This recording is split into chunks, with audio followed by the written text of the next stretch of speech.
All right, let's call to order the Spark City Council meeting for Monday, August 24th with a roll call. Thank you, Mr. Mayor. Mayor Lawson, Here. Council members Abbott, Here. Vanderwell, Here. Anderson, Here. Bybee, Here. Rodriguez, City Manager Lauthen, Here. City Attorney Duncan. We have a quorum, thank you. Okay, we have our invocations today. Barb West, Pastor Barb West.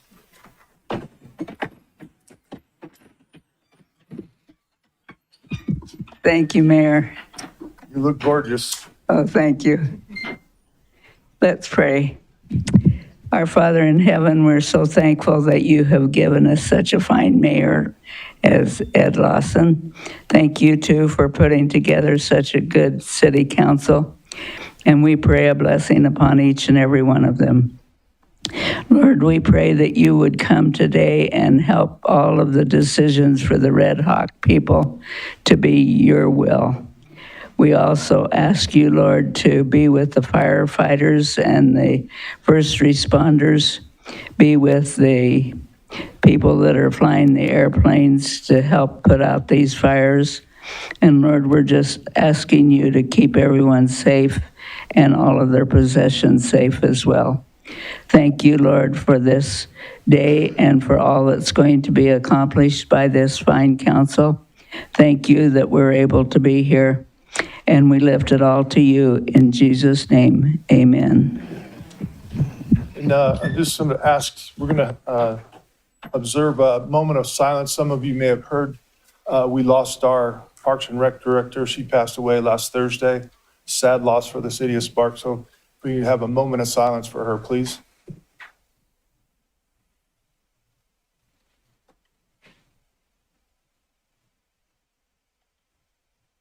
Thank you. All right, let's go to Pledge of Allegiance. Dion, will you lead us, please? Certainly. Join me in the pledge, please. I pledge allegiance to the flag of the United States of America and to the republic for which it stands, one nation, under God, indivisible, with liberty and justice. Okay, thank you.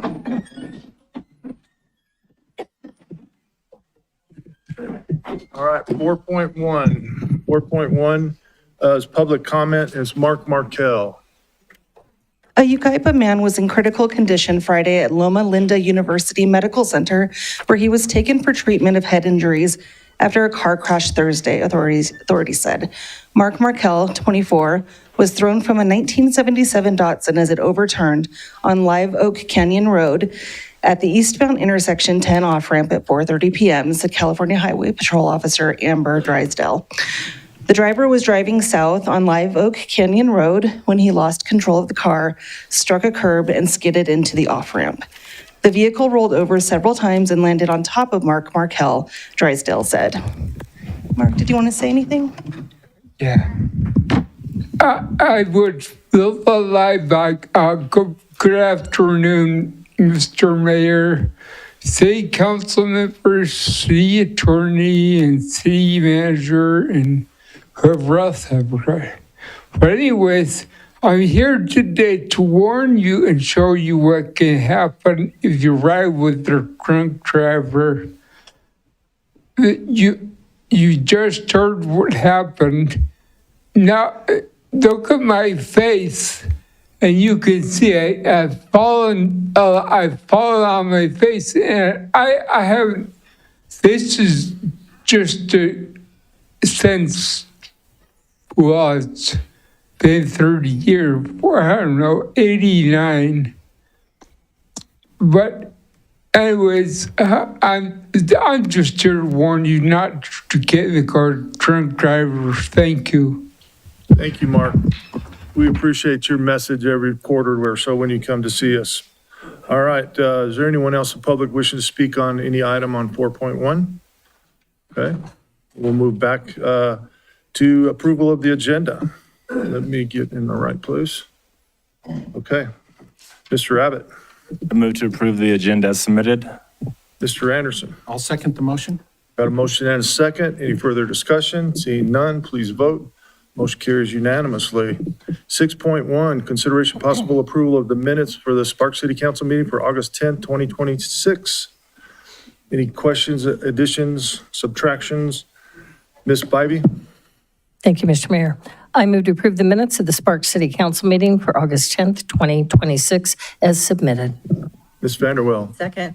I've got a motion and a second. Any further discussion? Seeing none, please vote. Motion carries unanimously.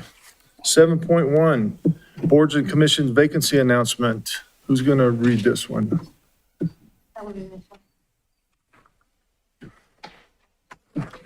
There are 2 vacancies on the Sparks Building Code Board of Appeals, each for 2-year terms ending September 30th, 2028. There's 1 vacancy for a registered professional structural civil engineer and 1 mechanical engineer or mechanical plumbing contractor with at least 10 years of experience, 5 years being responsible charge of work. Applications will be accepted until August 28th, 2026 at 5 p.m. Persons interested in serving on these committees should complete a community service application online at the city's website, www.citysparks.us/get-involved. Simply complete the volunteer application form and hit submit. Thank you. Okay, let's move on to consent items. Anyone wish to pull a consent item? If not, I'm looking for a motion.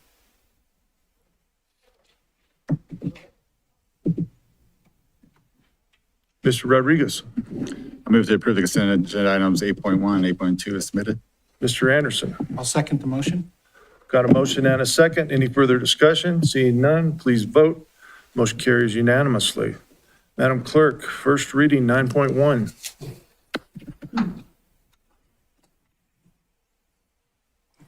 She's doing double duty today. Thank you. Thank you, Mr. Mayor. This is the first reading of Bill Number 2859 to rezone a 1.88 acre parcel located at 3940 Pyramid Way, Sparks, Nevada, APN 035-183-01 from SF-40 Single Family Residential to C2 General Commercial. A public hearing will be held and Bill 2859 will be acted upon at the regular meeting of the Sparks City Council on Monday, September 14th, 2026 at 2 p.m. at Sparks City Council Legislative Building located at 745 4th Street, Sparks, Nevada. Okay, 9.2, Madam Clerk, first reading. Thank you, Mr. Mayor. This is a first reading of Bill 2860, an ordinance amending Title V of the Sparks Municipal Code entitled Business Licenses, Taxes, and Regulations to redefine the chief license officer, modernize the business license application, denial, appeal, and enforcement processes, update administrative references throughout the title, standardize language for clarity and consistency, and provide for other matters properly related thereto. A public hearing will be held and Bill 2860 will be acted upon at the regular meeting of the Sparks City Council on Monday, September 14th, 2026 at 2 p.m. at the Sparks City Council Legislative Building located at 745 4th Street, Sparks, Nevada. All right, Madam Clerk, 9.3, first reading.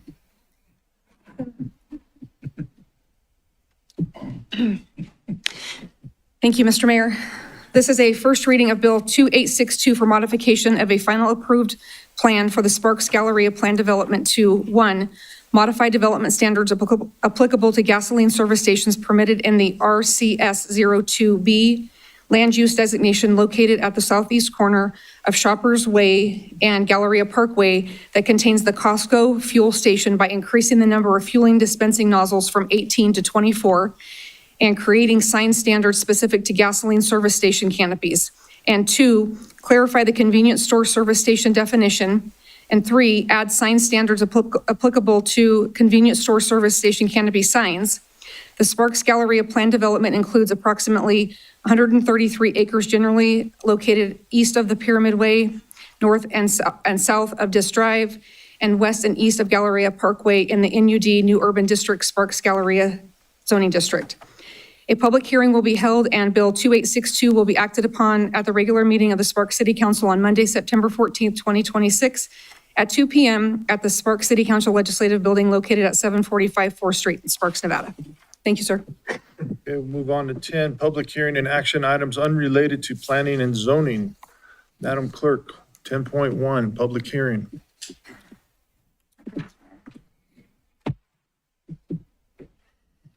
Should have printed this one bigger. Yeah. Thank you, Mr. Mayor. Public hearing, consideration, discussion, and possible adoption of resolution number 3494, authorizing the transfer of $3,873,459.53 of the city's 2026 private activity bond capacity allocation of $7,746,919.06 to the Nevada Housing Division to be used toward affordable housing. Jones. Need to turn on one of those mics. There we go. Thank you.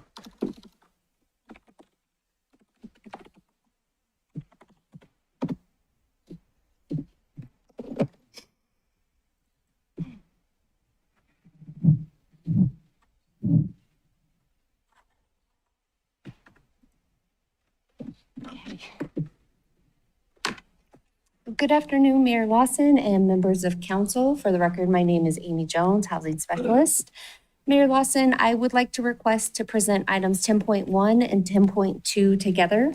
Please. Thank you. I am before you today to recommend the transfer of the city's 2026 annual allocation of private activity bond cap. The city's annual allocation of private activity bond cap for 2026 is $7,746,919.06 in bond cap. Private activity bonds are tax-exempt bonds issued by the state to provide financing for qualified projects or programs. The city has the opportunity to transfer a portion or all of our annual allocations to programs that benefit City of Sparks residents. At the January 26th City Council meeting, council directed staff to create an annual application process and established the following priorities for the transfer of the city's private activity bond cap. Priority number 1 is new construction, rehab, or acquisition rehab of multifamily affordable new rental housing projects in the City of Sparks. Priority number 2 was home ownership programs supporting City of Sparks residents. And priority number 3 was new construction, rehab, acquisition rehab of multifamily affordable rental housing projects in Washoe County. On April 1st, city staff released the city's private activity bond cap allocation, notifying the public of the opportunity to apply for the transfer of the city's 2026 annual allocation for affordable housing projects in the City of Sparks and Washoe County. The notice was advertised in the Reno Area Alliance to End Homelessness listserv and the March, April, and May Nevada Housing Coalition newsletters. The deadline to submit an application was June 1st, and the city received 2 applications from the Nevada Rural Housing Authority and the Nevada Housing Division. Nevada Rural Housing Authority submitted an application requesting $3,873,459.53, or half of the city's private activity bond cap for their single-family home ownership programs for City of Sparks residents. This meets priority number 2. Nevada Rural Housing administers multiple single-family home ownership programs, including Rural Rocks, Launchpad, and Home at Last. Eligible households are first-time homebuyers, veterans, and households that meet income qualifications. The programs may assist homebuyers to secure 30-year fixed mortgages, obtain below-market interest rate, and/or down payment assistance. The Nevada Housing Division submitted an application requesting $3,873,459.53, or half of the city's private activity bond cap for the development of affordable rental housing in Washoe County. This request meets priority number 3. Private activity bonds support the new construction and rehabilitation of affordable rental housing, serving households earning 60% or less of the area median income. If the city chooses not to transfer the 2026 annual allocation of private activity bond cap by August 31st, the bonds do revert back to the state of Nevada, and they will determine how the bonds will be distributed. Nevada Rural Housing provides housing programs throughout the rural communities in the state of Nevada. Their programs include rental assistance, weatherization, home repair, home ownership programs, and the development and management of affordable housing. Over the past 18 years, the partnership between the City of Sparks and Nevada Rural Housing Authority has resulted in the transfer of $39.9 million in private activity bonds. Nevada Rural's housing homeownership programs have provided $550 million in mortgages to 2,355 City of Sparks residents, $11.4 million in estimated federal tax savings, $15.6 million in down payment assistance. And in 2005, Nevada Rural Housing's homeownership programs supported 25 City of Sparks residents with the opportunity to purchase a home. The Nevada Housing Division continues to be a strong partner, supporting new opportunities to increase the production of affordable housing throughout the state of Nevada. This is through the Low-Income Housing Tax Program, the Support of Housing Development Fund, Housing Trust Funds, Nevada Attainable Housing Account, and homeownership programs and weatherization assistance programs. In 2024, the Nevada Housing Division issued $199,150,000 in bond cap, supporting the development of 781 new affordable housing units and rehabbing of 150 units in Washoe County. In 2025, the Nevada Housing Division issued $124,845,000 in bond cap, supporting the development of 604 new affordable housing units and rehabilitation of 115 units in Washoe County. This does include Kylie Ranch by Vintage. Kylie View by Vintage, located in Kylie Ranch. And this project will include 300 new affordable housing units serving households earning less than 60% of the area median income. Both the Nevada Rural Housing Authority and the Nevada Housing Division provide needed affordable housing resources to the residents of the City of Sparks and Washoe County. Staff is recommending the two separate motions listed on the screen to transfer the city's 2026 annual allocation of private activity bond cap to each of the agencies as requested. And this concludes my presentation. I'm happy to answer any questions. And Mayor, a public hearing is required for each of these items. Okay, questions from the council? All right, seeing none, I am looking for a public hearing. They're laughing because I always mess up the public hearing part. We'll open it to public, anyone in the public wishing to speak on this particular item? All right, we'll bring it back to the council. Looking for a motion if there's no questions. Ms. Vanderwell. I move to adopt resolution number 3494, authorizing the transfer of $3,873,459.53 from the city's 2026 private activity bond capacity allocation to the Nevada Housing Division to be used towards affordable housing. Mr. Rodriguez. I'll second. Got a motion and a second. Any further discussion? Seeing none, please vote. Motion carries unanimously. Let's move on to 10.2. Any questions from the council? Seeing none, we'll open it for public comment. Anyone in the public wishing to speak on 10.2? Seeing none, we'll bring it back to the...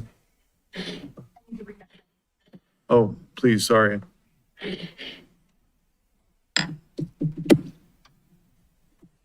Thank you, Mr. Mayor. This is a public hearing, consideration, discussion, and possible adoption of resolution number 3495, authorizing the transfer of $3,873,459.53 of the city's 2026 private activity bond capacity allocation of $7,746,919.06 to the Nevada Rural Housing Authority to be used towards single-family ownership programs in the city of Sparks. Thank you, sir. Okay, do I need to open a public hearing again, or we got that covered? Yes, all right. Open this to a public hearing. Anyone in the public wishing to speak on this item? Seeing none, we'll bring it back to the dais. Now we're looking for a motion. Mr. Anderson.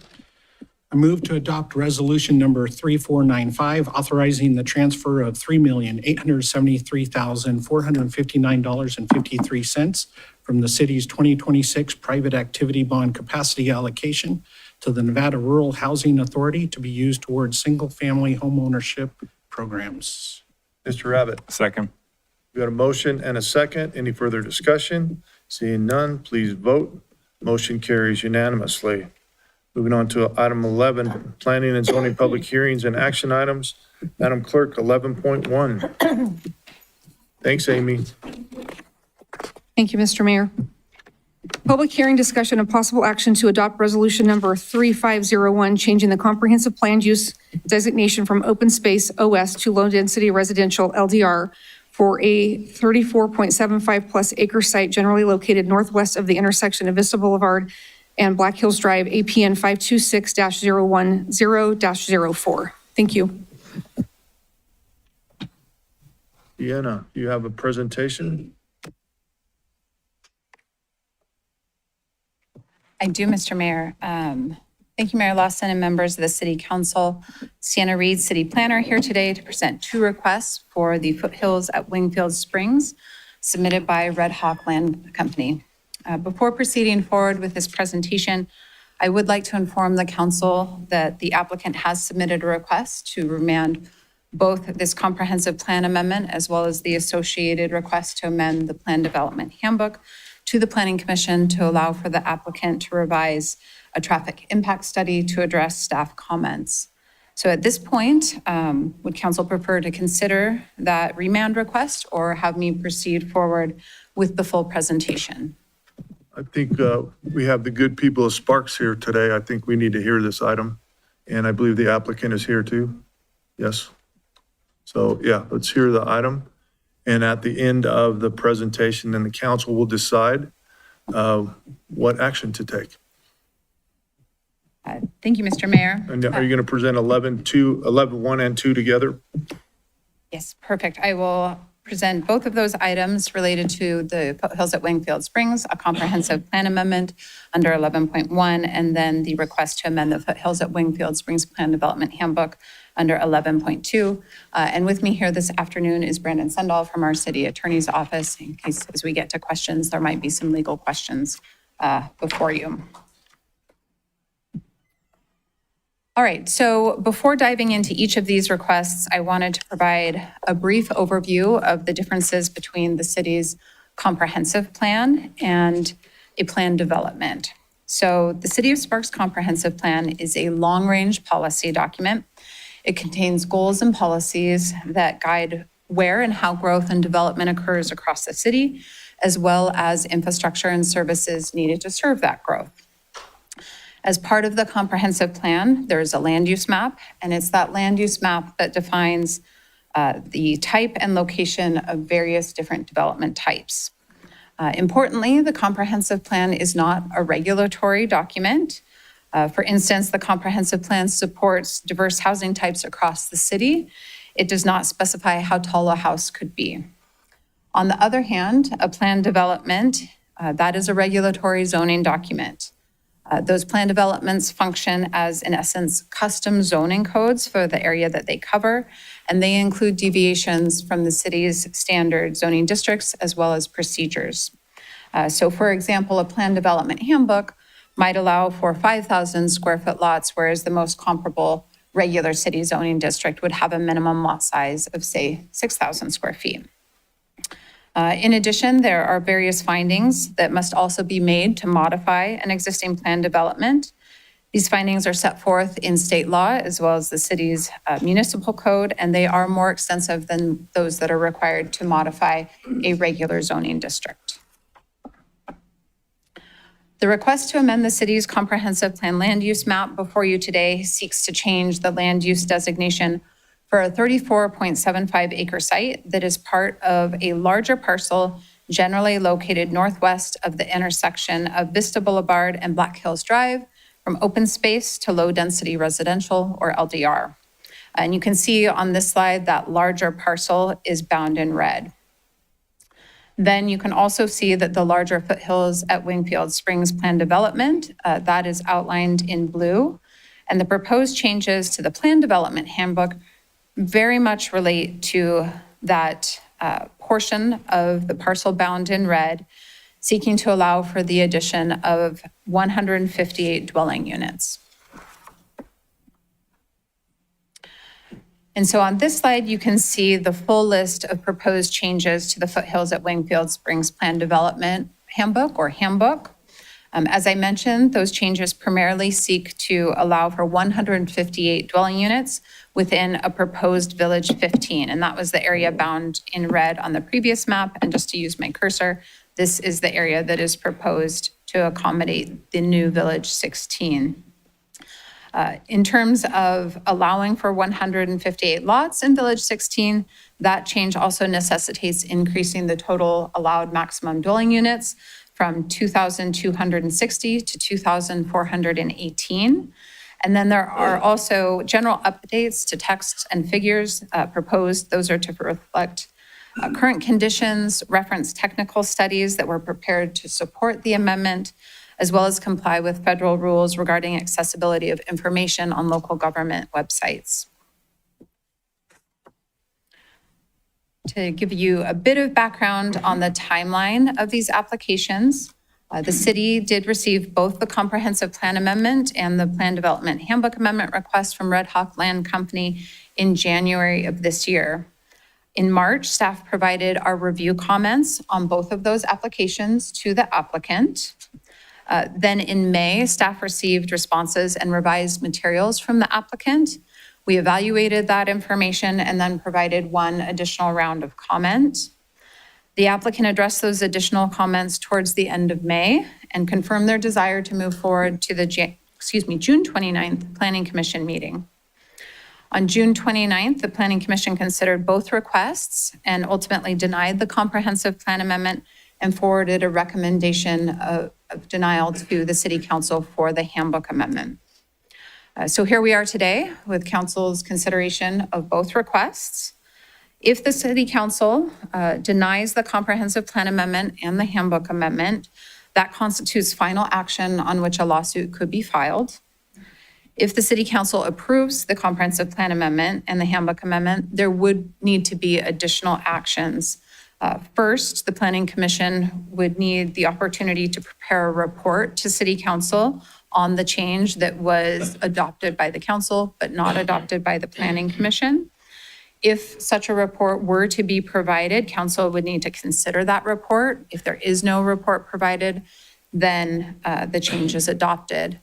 Additionally, the Regional Planning Commission would need to consider the comprehensive plan amendment for conformance with the Truckee Meadows Regional Plan.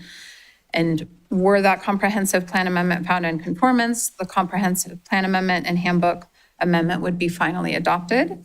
If the comprehensive plan amendment is not found in conformance, then the comprehensive plan amendment would be denied, and the ordinance adopting the handbook amendment would not be valid because that action is contingent upon the comprehensive plan amendment being found in conformance with the regional plan. So in essence, a lot of linked actions would need to take place in the future.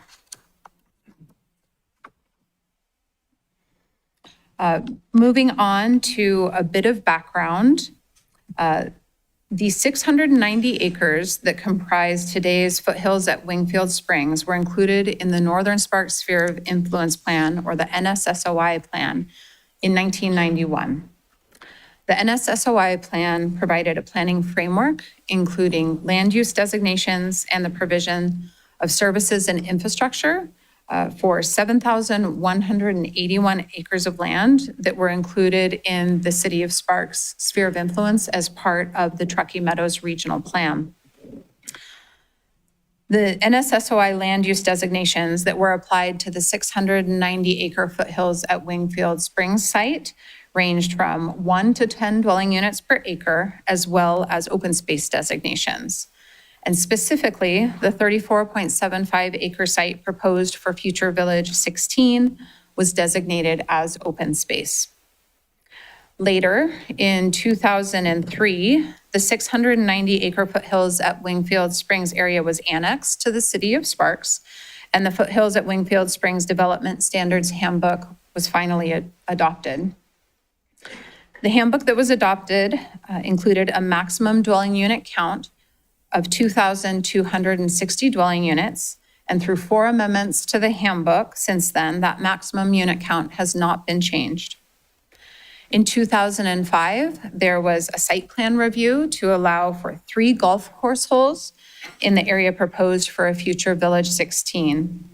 Those holes were intended to be an expansion to the Lakes Golf Course, and while aerial imagery shows that they were constructed, they were never used as part of Red Hawk's golf course offerings, and ultimately the area reverted to unprogrammed open space around 2010. All right. So in terms of the organization of the rest of this presentation, I'm going to focus on some of the key aspects of the requests before moving on to the findings that council needs to consider this afternoon. So in terms of those key issues, we'll start first off with land use compatibility. As I've discussed, the comprehensive plan amendment proposes to redesignate 34.75 acres from open space to low-density residential. And so on the left-hand side of that slide, you can see the proposal here with the low-density residential proposal in yellow with remaining open space along the northern portion of the site. The associated handbook amendment seeks to amend the Foothills at Wingfield Springs master plan map, which is essentially the handbook's land use category map, from open space to builder lot for the same site. So on the right-hand side of the slide, here you can see the proposed builder lot designation within the handbook. The Planning Commission found these changes are generally compatible with surrounding uses. Properties directly south of the site are already designated low-density residential, or LDR. They're located in the builder lot category and developed with detached single-family homes. Those are in Village 4 per the handbook. And locating the builder lot designation for Village 16 as proposed is generally compatible from a land use consistency perspective because each village would be subject to the same use, architectural, dimensional standards such as height, setback, and the like. Approximately 14.02 acres located to the north of the subject site, as I mentioned, would remain designated open space on the city's land use map and then also within the handbook. There are similar open space designated lands, many of which contain drainage facilities that are present in other locations throughout the Foothills at Wingfield Springs Plan Development. And so as proposed, the remaining open space designated areas would provide a buffer between the subject site and properties to the north that are designated low-density residential, and then MF14, you can see that MF14 designation in the lighter blue or teal color. As proposed, the remaining open space designated area, again, would provide that buffer to the properties to the north that are designated LDR and MF14 on the city's land use map, and then designated cottages and patio homes pursuant to the handbook's land use category map. Do want to also note that there is a narrow open space buffer, approximately 50 feet in width, located or proposed along the western edge of the subject site. That buffer would separate single-family homes supported by the proposed LDR land use designation and builder lot category from existing single-family homes that are located in the large lot residential category to the west of the subject site. While the Planning Commission determined that the proposed requests are generally compatible with surrounding uses, the requests do also need to comply with city policy regarding infill development. This policy, which is policy MG13 of the Sparks Comprehensive Plan, requires new infill development to consider and be sensitive to physical features of existing neighborhoods. And it is the Planning Commission's opinion that the proposed requests are inconsistent with this policy. As proposed, the request would remove a large contiguous area of open space that has been a key physical feature of the neighborhood in order to support infill development within an existing neighborhood. As discussed in the background, since 1991, the subject site has been designated open space and adjacent residential development has oriented towards that area. Further, residents that have purchased lots adjacent to open space relied on the provisions of the handbook to guide the character and location of development. And the requests as proposed are a substantive change that undermine the reasonable reliance of residents on the handbook based on the Planning Commission's decision. To support the requests that were submitted by Red Hawk, there have been a variety of technical studies that were prepared. On this slide, you can see some of the maps from the preliminary drainage master plan. It's this plan that has identified existing stormwater flows, which you can see in blue on the left on this slide, are conveyed overland through the site from a channel located in the Golden Eagle Regional Park to a pond that's located near Silverton Way in Wingfield Springs before ultimately being released through a stormwater channel that conveys stormwater to the Truckee River via the North Truckee Drain. Flows move through the existing open space area through a defined drainage way, which is a mapped FEMA Zone AE special flood hazard area. Areas that are designated Zone AE are located within the 100-year floodplain with base flood elevations determined. To facilitate development of the site, the applicant is proposing to remove the existing drainage way and construct an engineered drainage channel with 3 inline detention ponds. You can see the proposed drainage channel in the image on the right-hand side of this slide. And in terms of that engineered drainage channel, it's this purple area. The city contracted with House Moran Consulting to provide a third-party review of the proposed drainage design. House Moran found the preliminary concept of an engineered drainage corridor with a series of detention features as modeled is a feasible conceptual approach to stormwater management. Should the request be approved, more detailed and refined grading and hydraulic modeling would be required to support final drainage design at the subdivision stage of development. Additionally, a conditional letter of map revision or a CLOMAR, as well as a letter of map revision or LOMAR, may be needed to be approved by FEMA based on the final design of the drainage improvements. The handbook that is before you today does require any future floodplain mapping actions be coordinated with FEMA and the local floodplain administrator. And should a CLOMAR be required, it would have to be completed prior to the first grading permit. And notably, the handbook does specify that any floodplain modifications may not result in any base flood elevation being located on any portion of an existing parcel with an existing dwelling unit unless that parcel is already within a mapped floodplain. Moving on to the preliminary sewer report that was submitted with these requests, it analyzes potential impacts to the city's sewer collection system. The City of Sparks maintains our own sanitary sewer model that can evaluate the impact of new flows on downstream collection system capacity, and a conveyance capacity analysis was performed to evaluate these requests. So here, under existing conditions, one sewer main is flowing over design capacity, and then assuming a peak sewer flow of 165,900 gallons per day, a second main could exceed design capacity with the addition of 158 single-family dwelling units. Under future conditions, and with the addition of these units, several pipe segments could flow over design capacity. The applicant is required to mitigate the impact of new development on the city's sewer collection facilities, which could include replacing existing downstream mains with larger pipes, and additional analysis of sewer collection system conditions, capacity concerns, and mitigation measures would be evaluated during the subdivision review process should these requests be approved. Looking at treatment of sewer at the Truckee Meadows Water Reclamation Facility, or TUMWRF. Here, the City of Sparks uses a factor of 165 gallons per day for single-family homes, and 158 additional dwelling units would generate 26,070 gallons per day of sewage. The city currently has treatment capacity to serve these units, and this capacity would be evaluated further during the subdivision review process should the requests be approved. Looking next at the traffic impact analysis that was submitted by the applicant analyzing the impact of 158 dwelling units on the existing roadway network. Here, the traffic impact study estimates 1,436 daily trips would be generated by these units.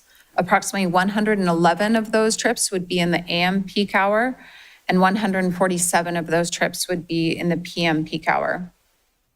As proposed, the subject site would be accessed from 2 local roadways along Vista Boulevard, and you can see that in the image overhead. These are expected to be right in, right out due to the existing median on Vista Boulevard. And so as such, left turns out of the subject site would be prohibited. The traffic study asserts that all intersections operate at acceptable levels of service with 158 additional residential units at opening year.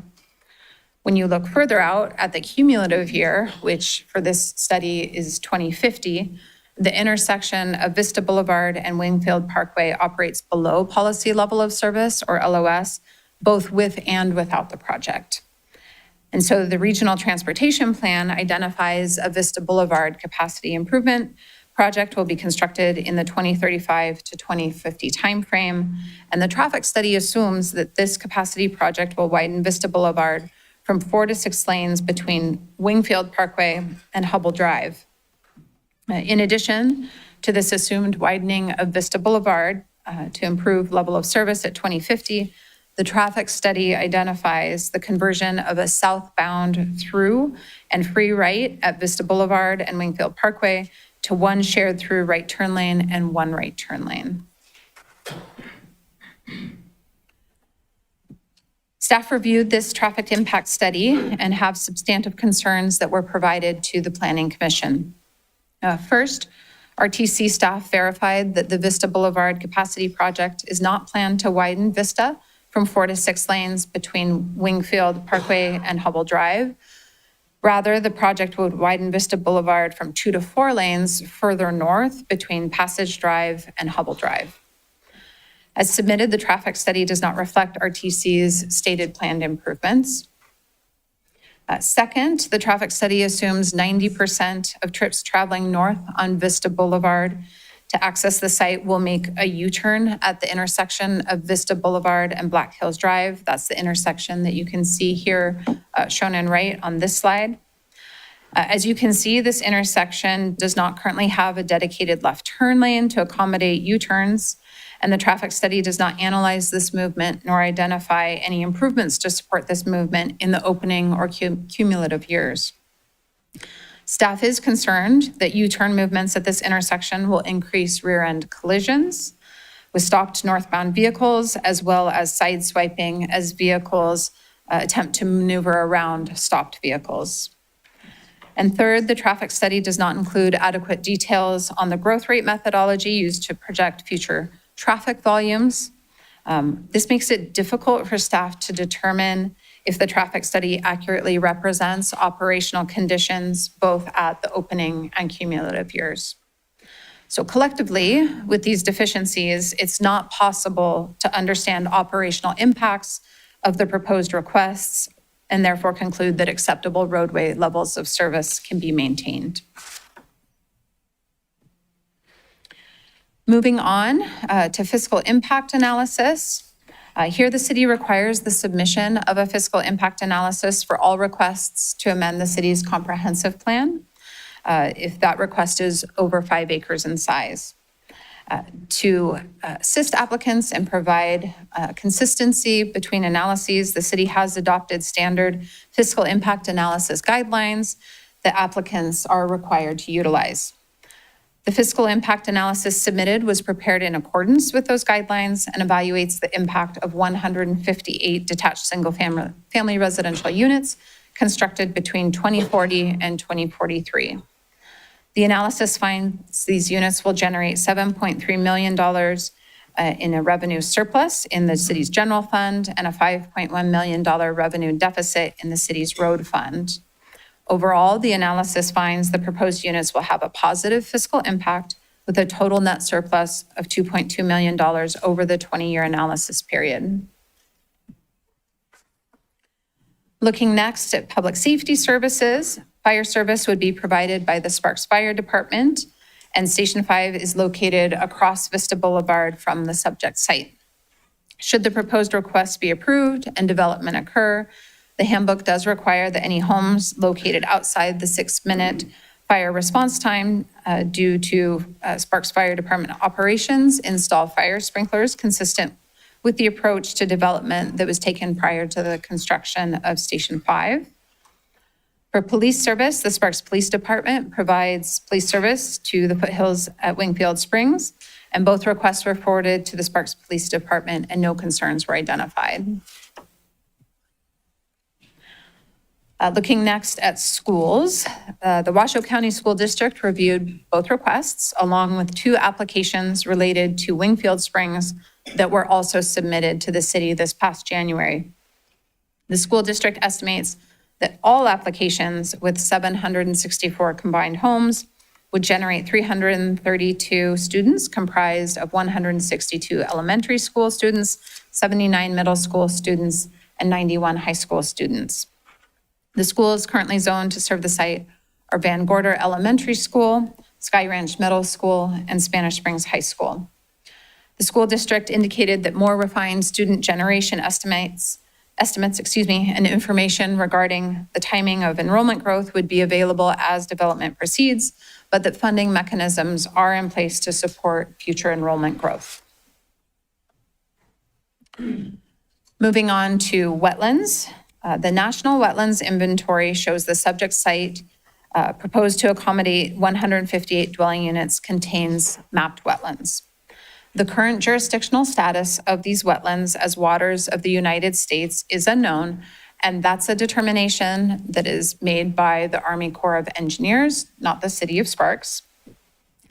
The analysis of environmental impacts and permitting requirements related to wetlands that was prepared by Integral Consulting was submitted on behalf of the applicant to the city.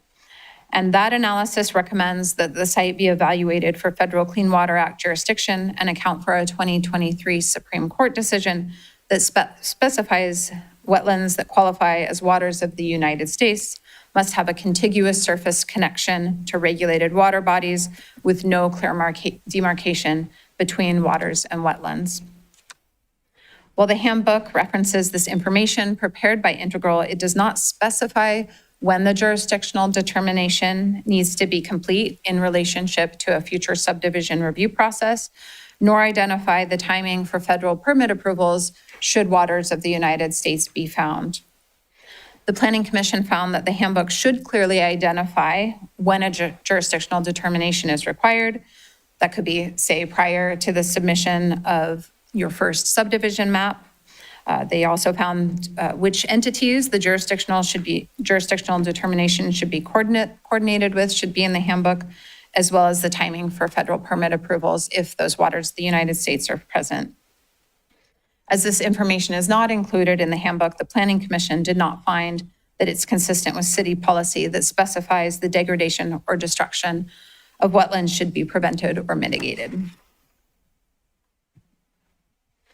Focusing next on threatened and endangered species, the United States Fish and Wildlife Service data shows that the foothills at Wingfield Springs Plan Development is located in habitat for the Carson wandering skipper, kiwi, and the Lahontan cutthroat trout. The Integral Consulting analysis indicates that the likelihood of either the kiwi or the Lahontan cutthroat trout occurring on the site is very low, as it's unlikely that either fish species would swim up the North Truckee Drain to the subject site. However, it is recommended that the length of the North Truckee Drain be evaluated to determine if there is an opportunity for either of those fish species to swim upstream and reach the foothills site. Additionally, Integral's analysis identifies that the Carson wandering skipper has been recorded in the general vicinity and that saltgrass needed to support larval growth could occur along the margins of the lake's golf course or near waters and wetlands. Noting this, surveys for saltgrass are recommended, and if it's found, then site surveys for the presence of the Carson wandering skipper are also recommended and should be conducted.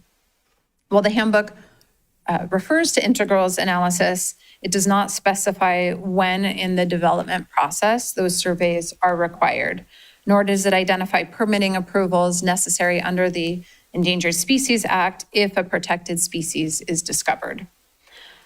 Ultimately, the Planning Commission found that the handbook should clearly identify when surveys are required, reviewing entities, and the timing for federal permit approvals if a protected species is discovered, and an incidental take permit and associated habitat conservation plan are required under the Endangered Species Act. As this information is missing from the handbook amendment does not further city policy regarding minimization of impacts to natural habitats and migration corridors in terms of the Planning Commission's decision. Additionally, the subject site within the foothills at Wingfield Springs is located in year-round habitat for mule deer. The Nevada Department of Wildlife, or NDOW, reviewed the requests and recommended wildlife-friendly fencing and drainage improvement designs to minimize impacts to wildlife. The Planning Commission determined that such wildlife safety design measures should be addressed in the handbook. As they aren't, the handbook amendment does not further city policy regarding minimizing potential impacts to natural habitats and migration corridors. All right, so at this point in the presentation, we'll move on to the findings that need to be considered this afternoon. These will take some time to walk through. Organizationally, we'll start with the comprehensive plan amendment and then transition into the plan development handbook amendment findings. On this slide, you can see finding CP1 for the comprehensive plan amendment. It requires that the proposed land use change conform to the regional plan land use intensity designation. So pursuant to the 2024 Truckee Meadows Regional Plan, the subject site has a Tier 2 land designation. It's also located in the Truckee Meadows service area. Properties that are located in that Tier 2 land designation are characterized by suburban development with some higher density nodes. Residential development in Tier 2 is specifically limited to a maximum of 30 dwelling units per acre. And the proposed amendment to the comprehensive plan would allow a maximum density of less than 6 dwelling units per acre, consistent with that Tier 2 land designation limitation. And the Planning Commission found that finding CP1 can be made. Next up, we have finding CP2 that requires the comprehensive plan amendment implement the goals of the comprehensive plan. As proposed, the comprehensive plan amendment does support goals and policies related to minimizing the per capita cost of providing public facilities and services through infill, advancing goal MG4, goal MG6, and policy MG11. Likewise, as infrastructure constructed by the applicant is ultimately dedicated to the city of Sparks, locating additional infrastructure in an area that is already surrounded by city-owned infrastructure does maximize the utilization of that infrastructure consistent with goal CF1. In addition, the request would increase the supply of land that can accommodate residential development in a location where existing infrastructure, public facilities, and services currently exist in support of policy H1.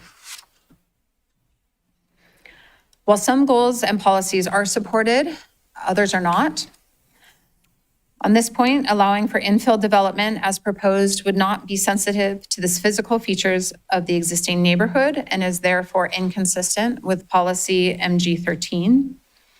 As discussed, the proposal to change the comprehensive plan amendment land use designate, or the comprehensive plan land use map to LDR would remove a large and contiguous area of open space that is a key physical feature of the existing neighborhood.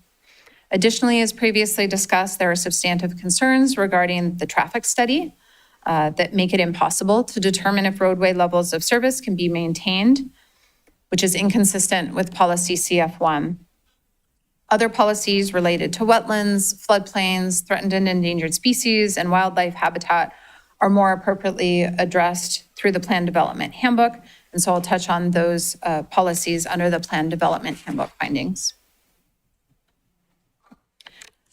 Moving on to finding CP3 related to compatibility with surrounding land uses. As previously discussed, the proposed comprehensive plan amendment would redesignate the subject site, or 34.75 acres of it, from open space to LDR in an area that's predominantly developed with single-family homes in a manner that is generally compatible with surrounding land uses, consistent with finding CP3. Properties to the south of the site are already designated LDR, and the remaining 14.02 acres of open space would provide that buffer between the subject site and properties to the north that are designated LDR and MF14. The open space buffer proposed west of the site would also separate the single-family homes supported by the proposed LDR land use designation from existing single-family homes located in that large lot residential land use designation to the west of the site, and that's the area in darker green that you can see here.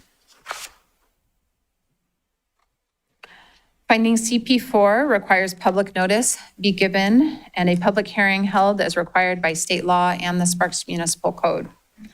For the comprehensive plan amendment, the statutorily required neighborhood meeting was conducted by the applicant's representative on May 13th. Attendees expressed a variety of concerns, including previous flood events, loss of open space that supports wildlife and recreation currently, sewer treatment capacity, and the initial marketing of homes adjacent to open space.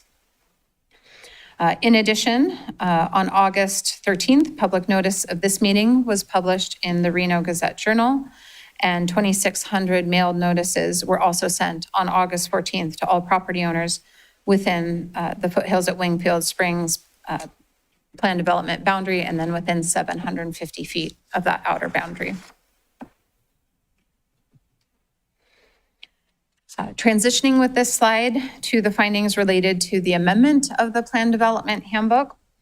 Finding PDA requires the request be consistent with the City of Sparks Comprehensive Plan and Truckee Meadows Regional Plan. The request is consistent with the regional plan for the reasons already discussed. In relation to the City of Sparks Comprehensive Plan, the handbook is inconsistent with policy MG13 related to infill development and policy CF1 regarding acceptable service levels for the same reasons that I discussed with the comprehensive plan amendment. In addition, the handbook as a regulatory zoning document should contain a high level of detail regarding technical studies and federal permitting for wetlands and threatened and endangered species in relation to the subdivision review process. The handbook does not adequately address these topics, and the Planning Commission therefore found the handbook inconsistent with policies RC12 and RC7. Further, the proposed handbook does not address wildlife safety design features that were recommended by NDOW, which does not further policy RC12. Ultimately, the Planning Commission could not make finding PDA because the request in their determination is not consistent with the City of Sparks Comprehensive Plan. Next up, finding PDB focuses on consistency with surrounding land uses for the handbook amendment. The Planning Commission found the request is consistent with surrounding uses for the same reasons that I've been discussing throughout this presentation, and the Planning Commission ultimately found that finding PDB can be made. Very briefly, locating the builder lot designation adjacent to an existing builder lot designation is generally consistent with single-family homes to the south, and open space buffers along the north and west of the proposed Village 16, proposed to accommodate 158 dwelling units, would further separate homes proposed in Village 16 from existing single-family homes north and west of the site. The Planning Commission also determined that finding PDC can be made. On this point, 158 detached single-family homes are estimated to generate a $7.3 million revenue surplus in the city's general fund and a $5.1 million revenue deficit in the city's road fund, with a total net surplus of $2.2 million. Next up, finding PDD requires the amendment to the plan development further the mutual interest of residents and owners of the planned unit development in the preservation of the integrity of the plan as finally approved. The proposed amendment would convert open space to builder lot to accommodate the development of 158 detached single-family homes. And this modification represents a substantial change to the plan as initially approved in 2003 and most recently amended in 2009. The area proposed to convert to builder lot is a large and contiguous area of open space that has been a key physical feature of the existing neighborhood. Eliminating that open space designation as proposed, the Planning Commission did not find that that change would further the mutual interest of residents and owners in the preservation and integrity of the plan, and therefore the Planning Commission could not make finding PDD. Additionally, the Planning Commission could not make finding PDE.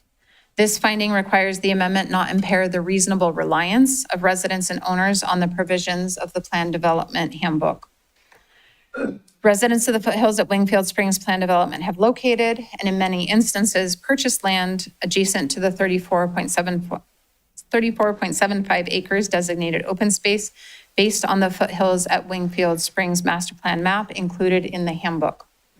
Redesignating that area from open space to builder lot is a substantial change to the handbook that materially impairs the reliance of residents on the provision of the plan, and there is public comment to that effect that has been submitted to the City Council, especially for property owners that are immediately adjacent to that open space area.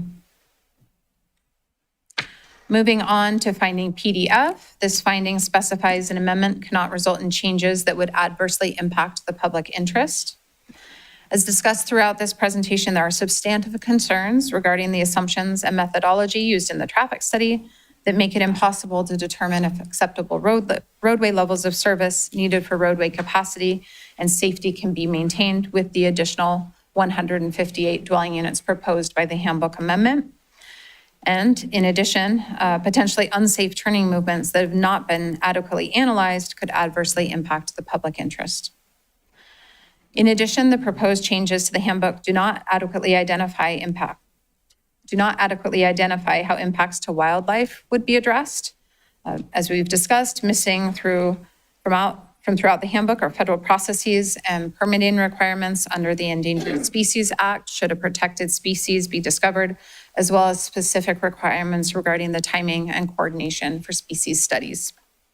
Also missing from the handbook, as discussed, are wildlife safety design features recommended by NDOW. Should the handbook be approved without standards addressing impacts on wildlife, adverse impacts to the public interest could occur. Moving on to finding PDG, this finding requires the amendment be consistent with the efficient development and preservation of the entire planned development. Here, the Planning Commission found the proposed changes to the handbook again represent a substantial departure from the plan development initially approved in 2003 and most recently amended in 2009. Total open space would be reduced by 20% in a manner that removes a large and contiguous open space area that has been a key physical feature of the existing neighborhood. This change is not consistent with the preservation of the entire planned development, as was found by the Planning Commission, and therefore the Planning Commission could not make finding PDG. However, the Planning Commission does believe that finding PDH can be made because the handbook changes proposed to facilitate the addition of Village 16 are fully interior to the foothills at Wingfield Springs Plan Development, and therefore adverse impacts to land abutting or across the street from the plan development boundary would not be impacted by the proposed changes. The Planning Commission also believes finding PDI can be made. This finding requires that the amendment not be granted solely to confer a private benefit on any one person. Should the proposed changes be approved, they would allow any interested party to pursue development within and as permitted by the handbook. And lastly, finding PDJ relates to public notice, and the Planning Commission believes that this finding can be made. Amendments to plan developments require both newspaper and mailed notice. For the Planning Commission meeting, notice was published in the Reno Gazette-Journal on June 15th of this year. Again, for just the Planning Commission meeting, 2,600 mailed notices were sent out to June 15th to all property owners within the foothills at Wingfield Springs Plan Development and within 750 feet of it. I'll reiterate that public notice for today's City Council consideration was also published in the Reno Gazette-Journal. That was on August 13th. And then 2,600 mailed notices were also sent on August 14th, again, to all property owners within the foothills plan development boundary and within 750 feet of it.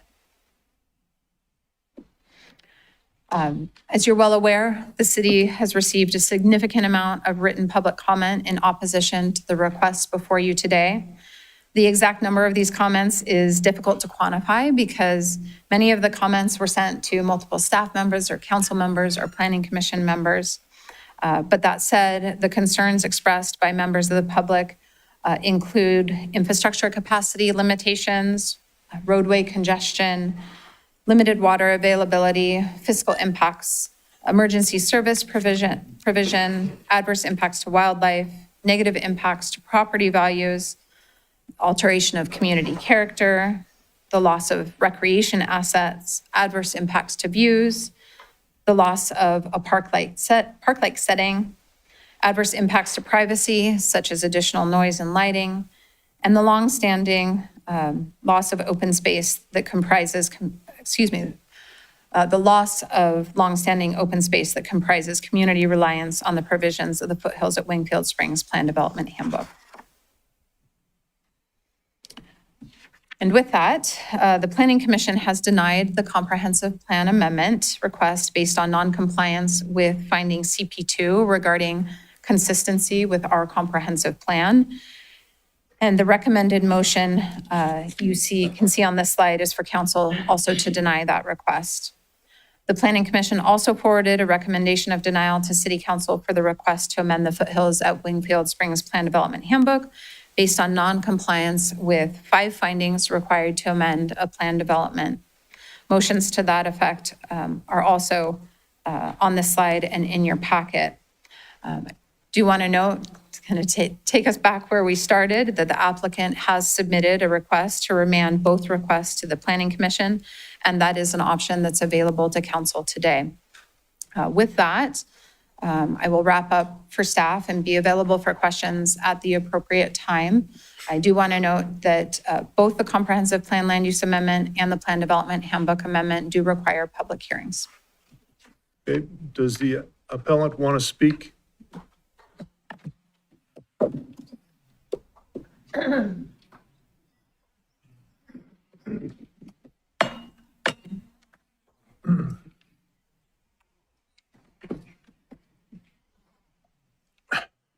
Give us your name for the record, please. Yes, of course. Good afternoon, Mayor Lawson and members of the council. My name is Blake Peters.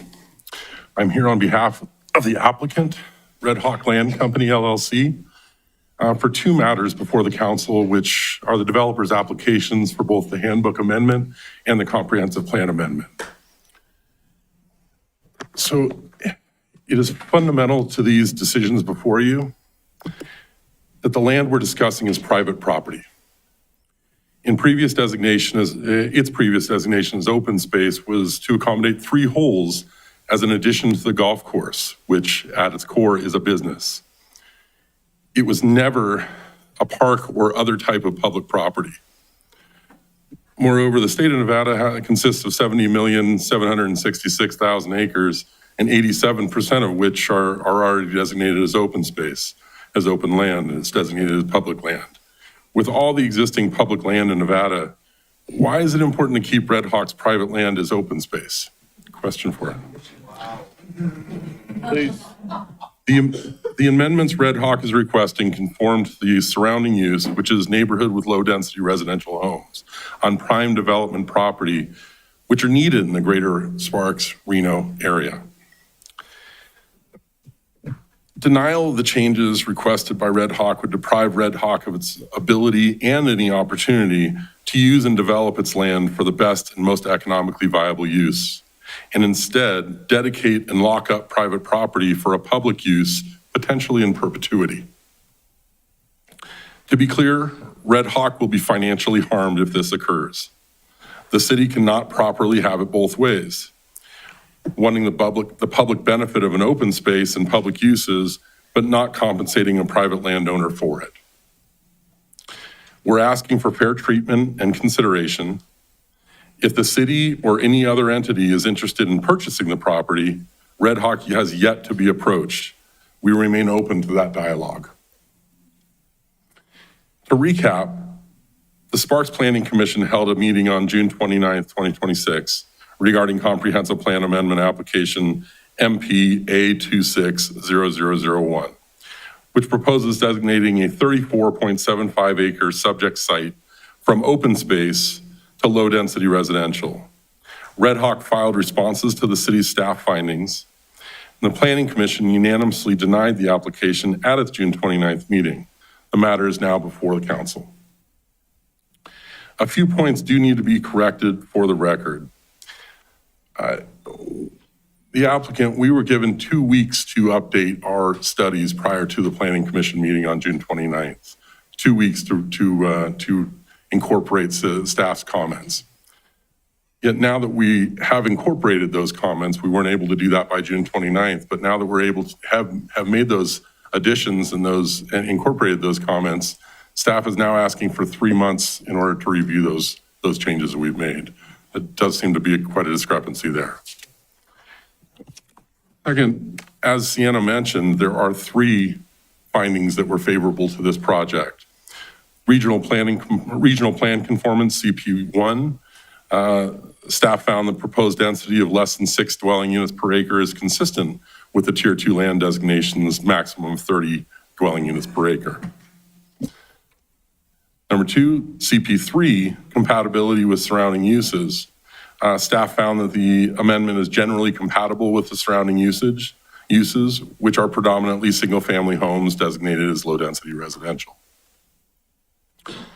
The housing supply argument, it was determined that within the coming decades, the existing zoning district will run out of housing supply. The proposed development extends viability, which is greatly needed. Then, of course, we had 3 adverse findings. The inconsistency with policy MG13, as Sienna mentioned, that is neighborhood character. Staff found the development would not be sensitive to the physical features of the existing neighborhood because it removes open space that has been a key physical feature since 2003 in the Plan Development Handbook. The applicant countered that MG13 refers specifically to zoning, building mass, structure placement, height transitions, landscaping, streetscape, and access. And the proposed development matches adjacent villages in all those respects. Traffic roadway concerns, policy CF1 was the second finding, adverse finding. Staff stated that they were unable to arrive at a recommendation that the acceptable service levels can be maintained for roadways. The applicant countered with the Wood Rogers traffic impact study, again provided in January 19th, 2026 originally, that shows less than significant impacts, and that the needed Vista Boulevard improvements are already in the CIP, in the city's planned CIP. And we did confirm that that is still on the books as an improvement. Number 3, well, let me add to that, the improvements that are being made to Vista Boulevard, the updated traffic impact study that we've just finished, that we've just completed and that we'd like to submit for your review, proposes a new left turn entrance into the project from Vista Drive, a new left turn pocket. This new left turn pocket would be installed between the fire station number 5 and Black Hills Drive, and would eliminate the concerns about residents having to do a U-turn in order to enter the project. That has been proposed and analyzed in the new in the traffic impact study that has been presented, or that will be submitted to the city now. Third item, the third adverse finding was the environmental issues. Staff stated that the site is a mule deer habitat, may contain saltgrass habitat for the Carson wandering skipper, has mapped FEMA Zone AE flood hazard areas, and the National Wetlands Inventory shows mapped wetlands.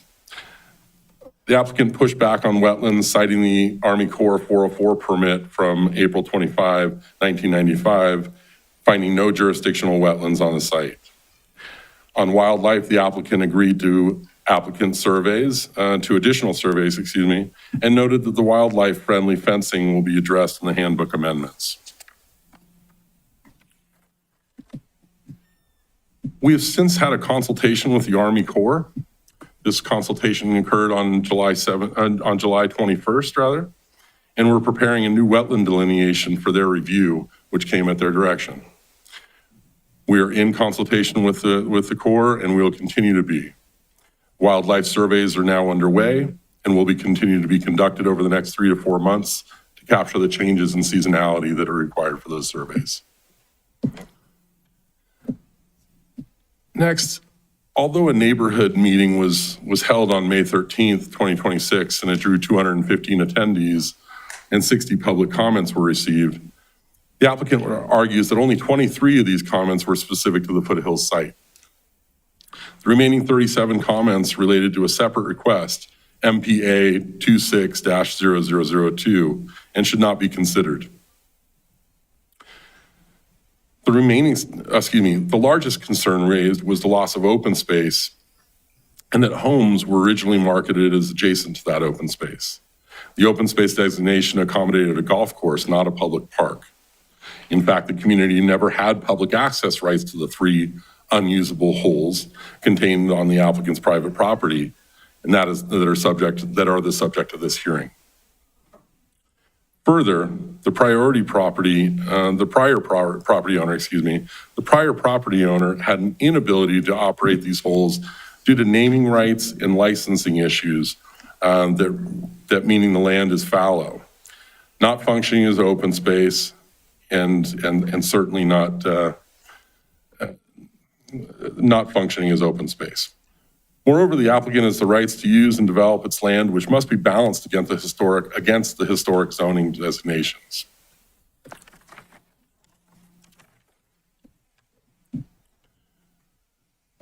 I would like to mention that Red Hawk on August 17th, 2026, requested a 30-day continuance of the hearings on these matters so that Red Hawk would have a fair opportunity to address the comments received by staff and Planning Commission on the traffic impact study.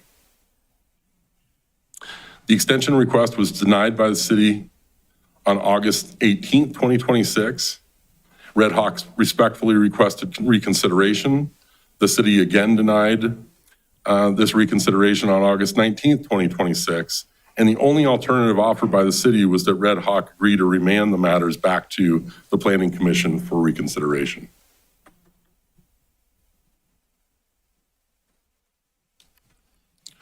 I'm here to present on both matters,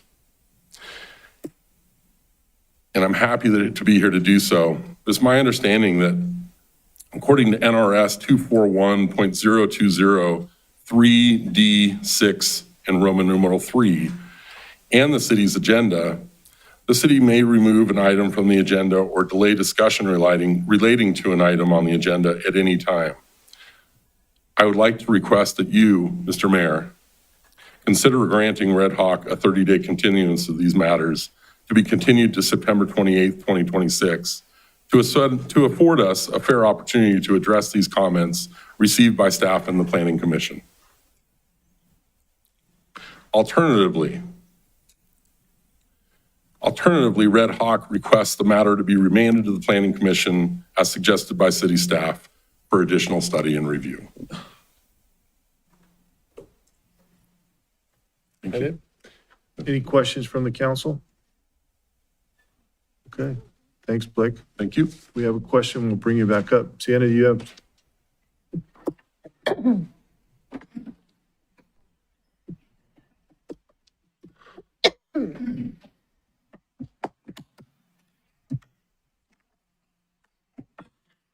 Question from the council for Sienna.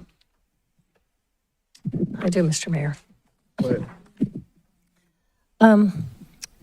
Sienna, I've got several questions to kind of clarify our timeline of events moving up to the request we just heard on the continuance or the remanding back to planning. So I want to kind of be clear, and maybe I'm sure that our residents that are here would appreciate also. When exactly did the applicant request that we remand this or continue it? Through you, Mr. Mayor, thank you, Council Member Bybee.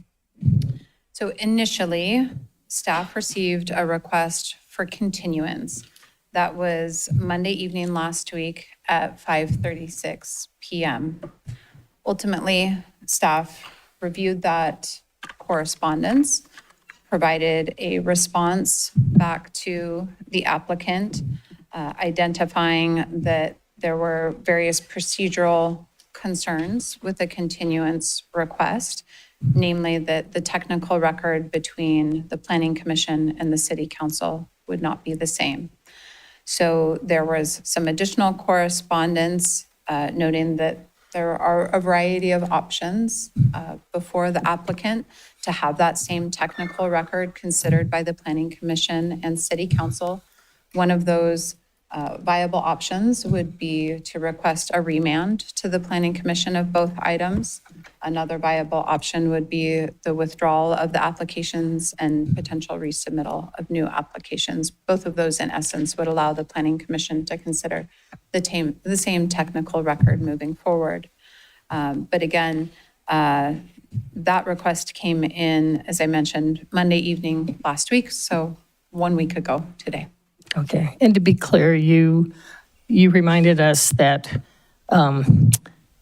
the technical record and the decision made, the whole packet that went to the Planning Commission is what we are hearing here today.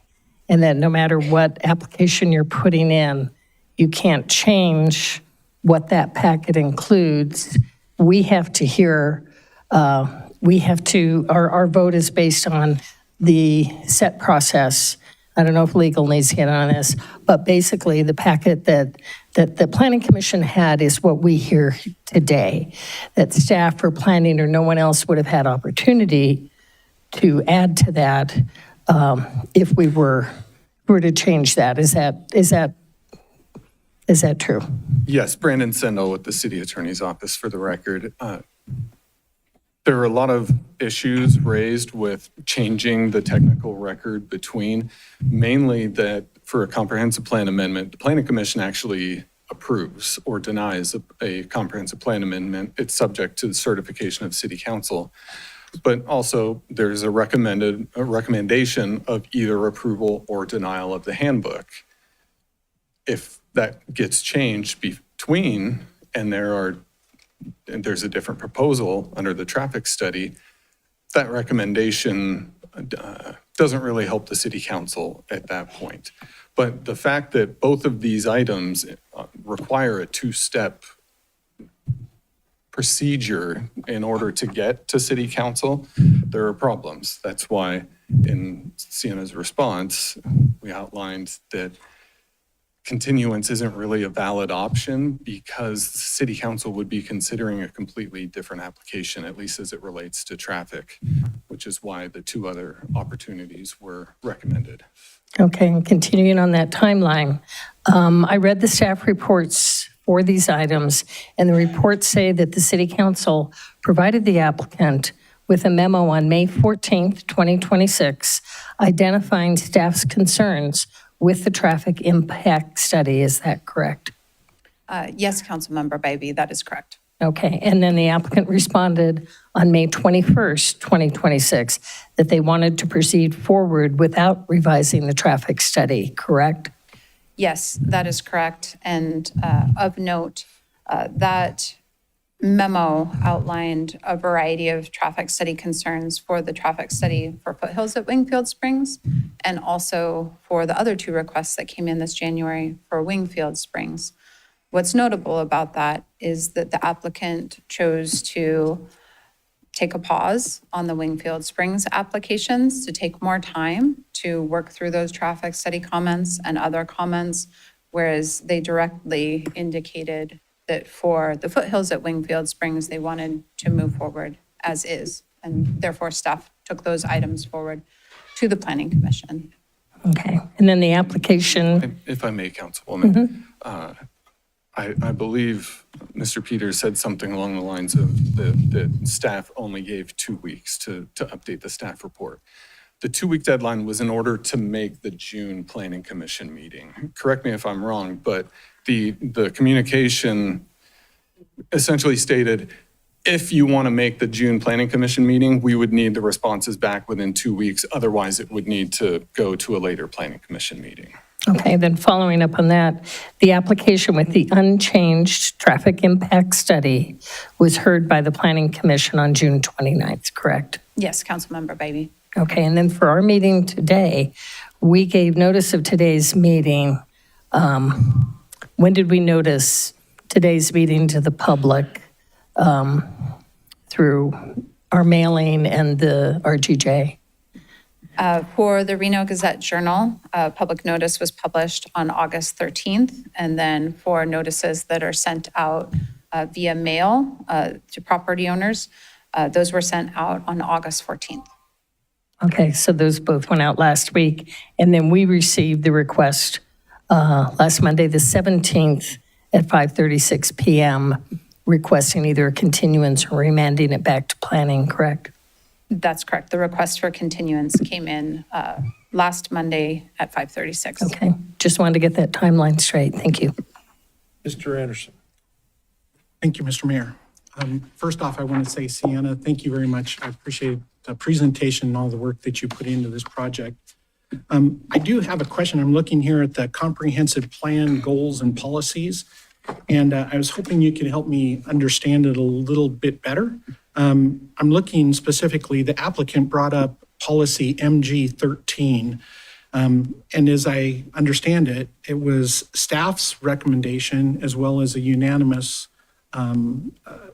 planning commission finding as well, that the open space portion of that MG13 was a key physical feature in the findings. Is that correct? And part of the existing neighborhood? Yeah, through you, Mr. Mayor, to Councilmember Anderson, yes, that is correct.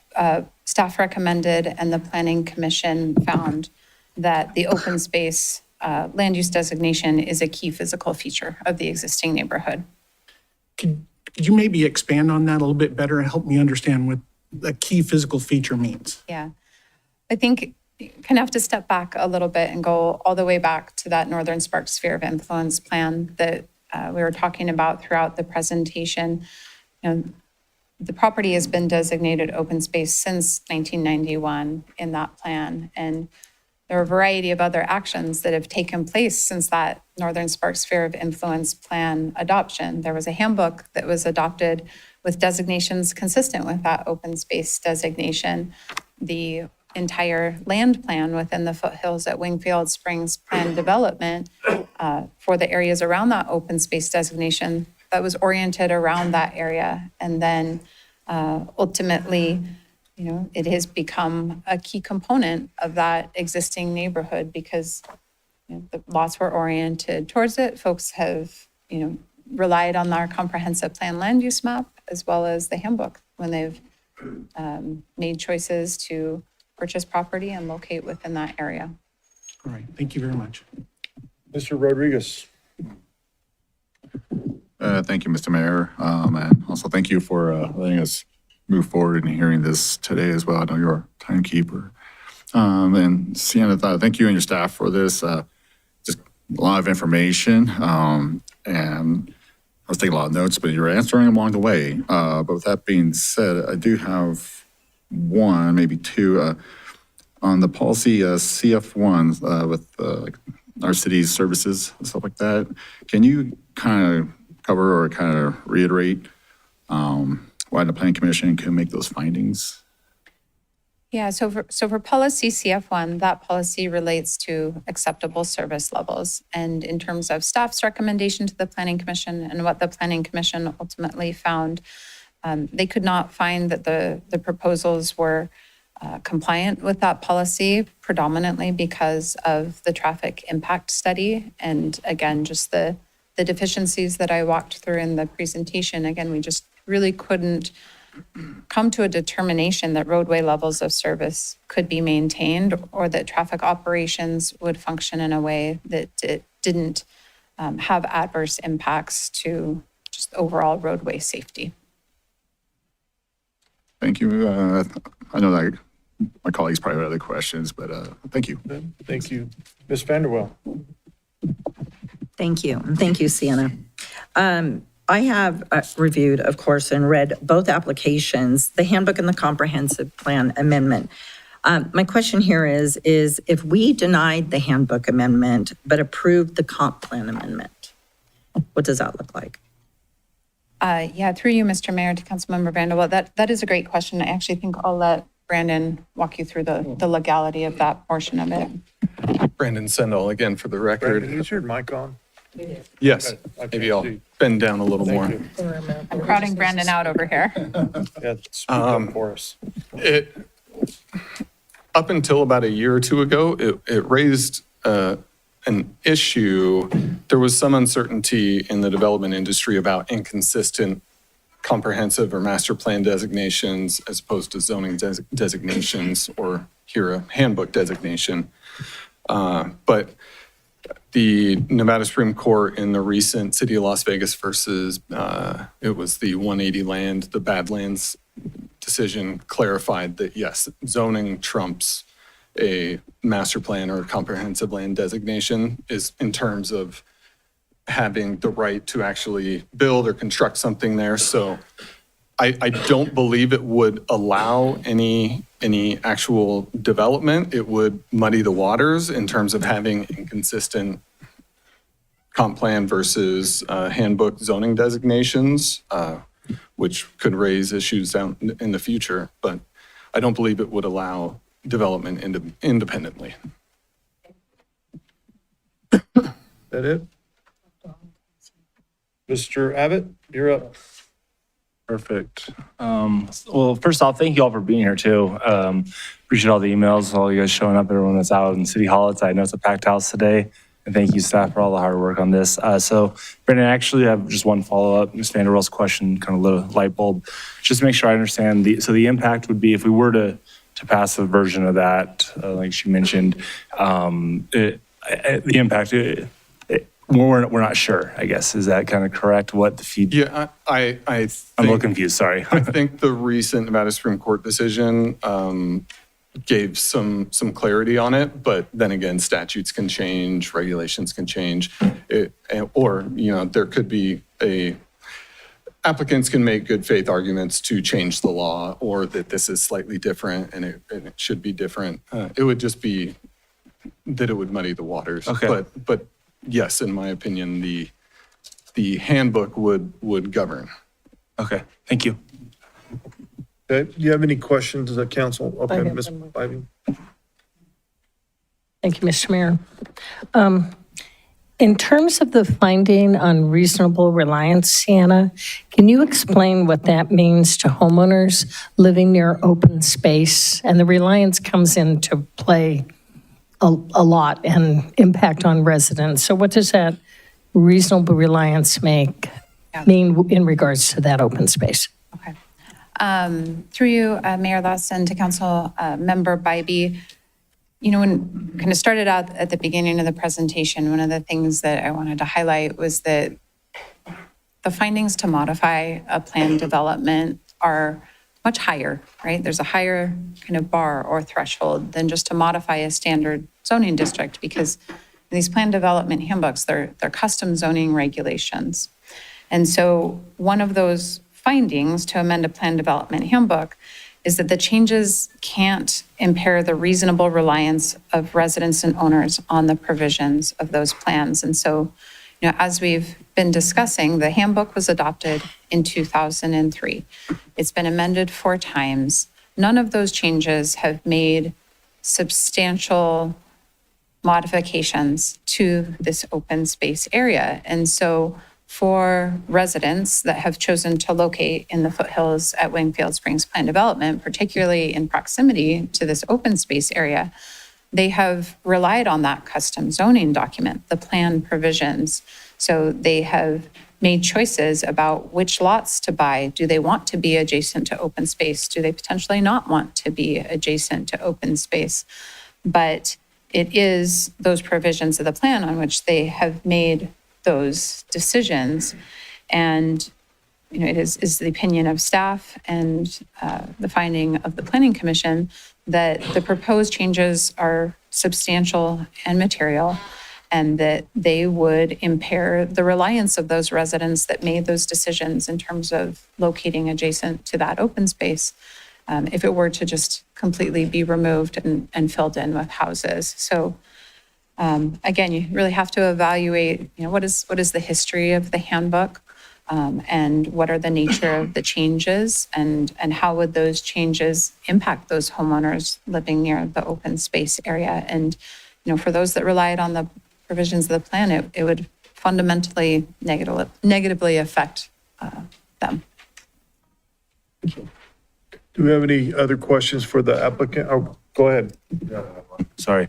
Does the handbook set the zoning for this? Just Through you, Mayor Lawson, to Councilmember Abbott, that's correct. The handbook is the regulatory zoning document for the Foothills area. got you. Thank you for that. Okay, any questions for the appellant from the council? Okay, then I guess we should go into public comment.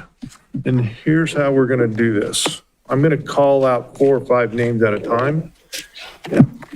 And then I will, you come up, speak. I think we're queuing everyone over here in this door, is that correct? And then you'll have your 3 minutes, and then I'll call some more people. So let's start with opening the public hearing with Reed Peterson, followed by Claire LeBeau, followed by John Belfort, followed by Linda Celeste.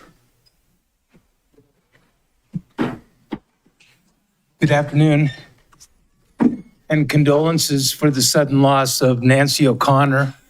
She was a kindred spirit of mine. Anyway, I have 2 words: detrimental reliance. The application is going to harm people who live adjacent to that open space. Before the golf course was developed there, the lots immediately adjacent were marketed as golf course lots and carried a premium for that. So I think that's something that you need to be aware of and be assured. So at any rate, I just wanted to encourage you to respect the work of the city staff who denied the application, respect the work of the City Planning Commission who denied unanimously the application. And that was it. Thanks for your consideration. Thank you. Claire LeBeau.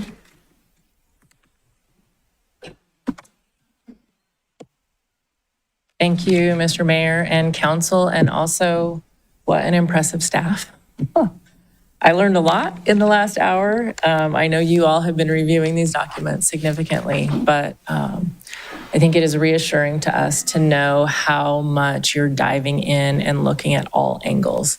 And many of us come at this from one angle, and that is, I bought my house here and this is what I care about, but everyone's opinion matters and you get to decide where we go from here. So thank you for that. I came in with a lot of notes that I think don't need to be read because so much was covered by staff.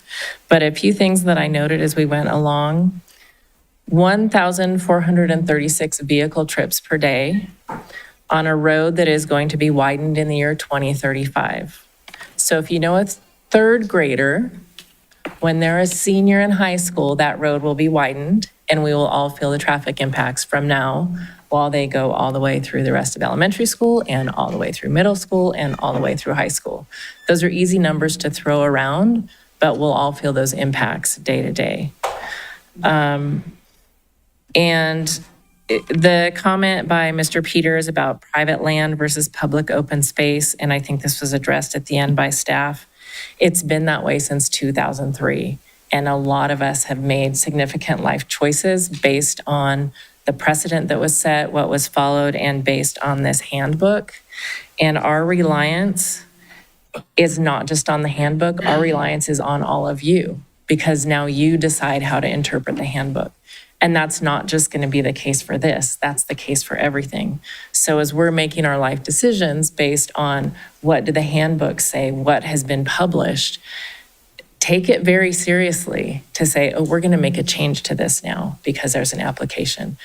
We're making decisions based on what's been published and what's been maintained for more than 2 decades. And so we would ask that you do the same. And I would ask that you vote against this, again, as staff and as the Planning Commission have recommended. Thank you. Thank you.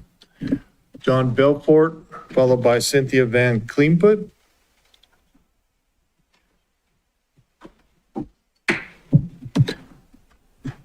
Good afternoon. My name is Jonathan Belfort. My comments directly relate to the development and property issues before you today, and what has occurred involving the Wilcox Ranch Property Owners Association, located only a few miles away from this proposed development.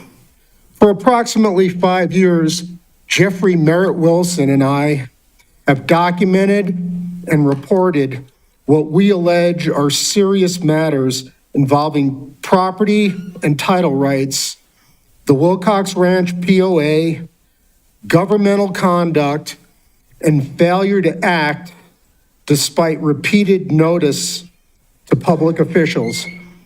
This is not merely something I'm alleging at a public meeting.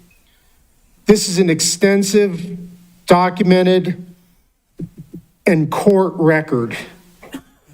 Our principal pending action is Washoe County District Court Case Number CV 25-02453. Our filings concern allegations involving property and title rights, fraud and concealment, governmental conduct, and constitutional violations. We have formally asserted damages of $5 million each against Washoe County and other alleged responsible parties.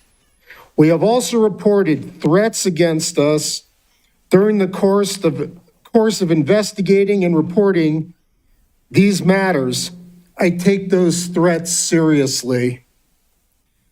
I am deeply concerned about the conduct of Washoe County District Attorney's Office under Christopher J. Hicks and participating deputies. Our filings allege serious improprieties, failure to act following documented notices and violations of our rights. These allegations deserve independent and impartial investigation.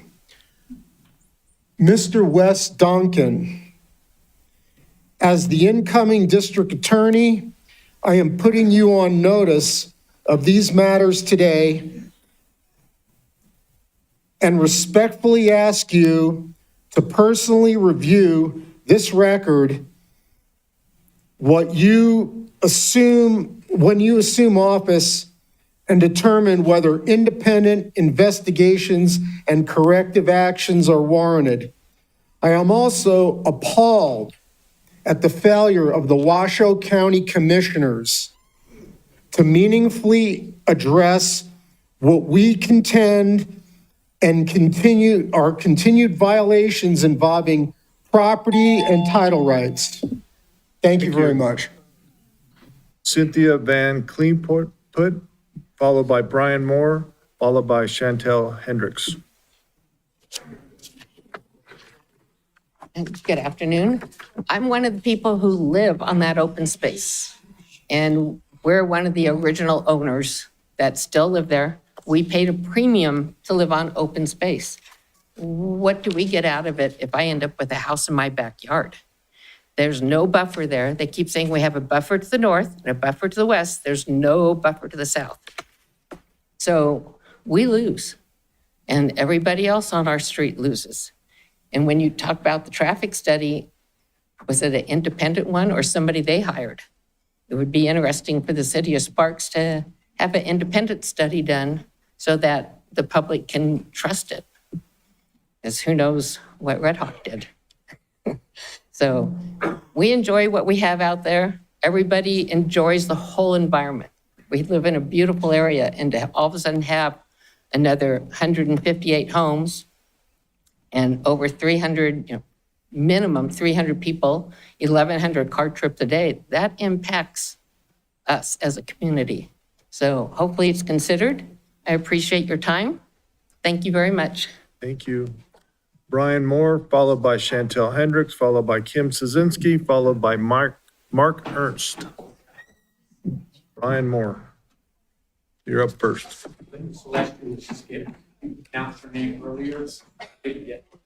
We got a disconnect between me and the clerk, so I'll find you and we'll get you.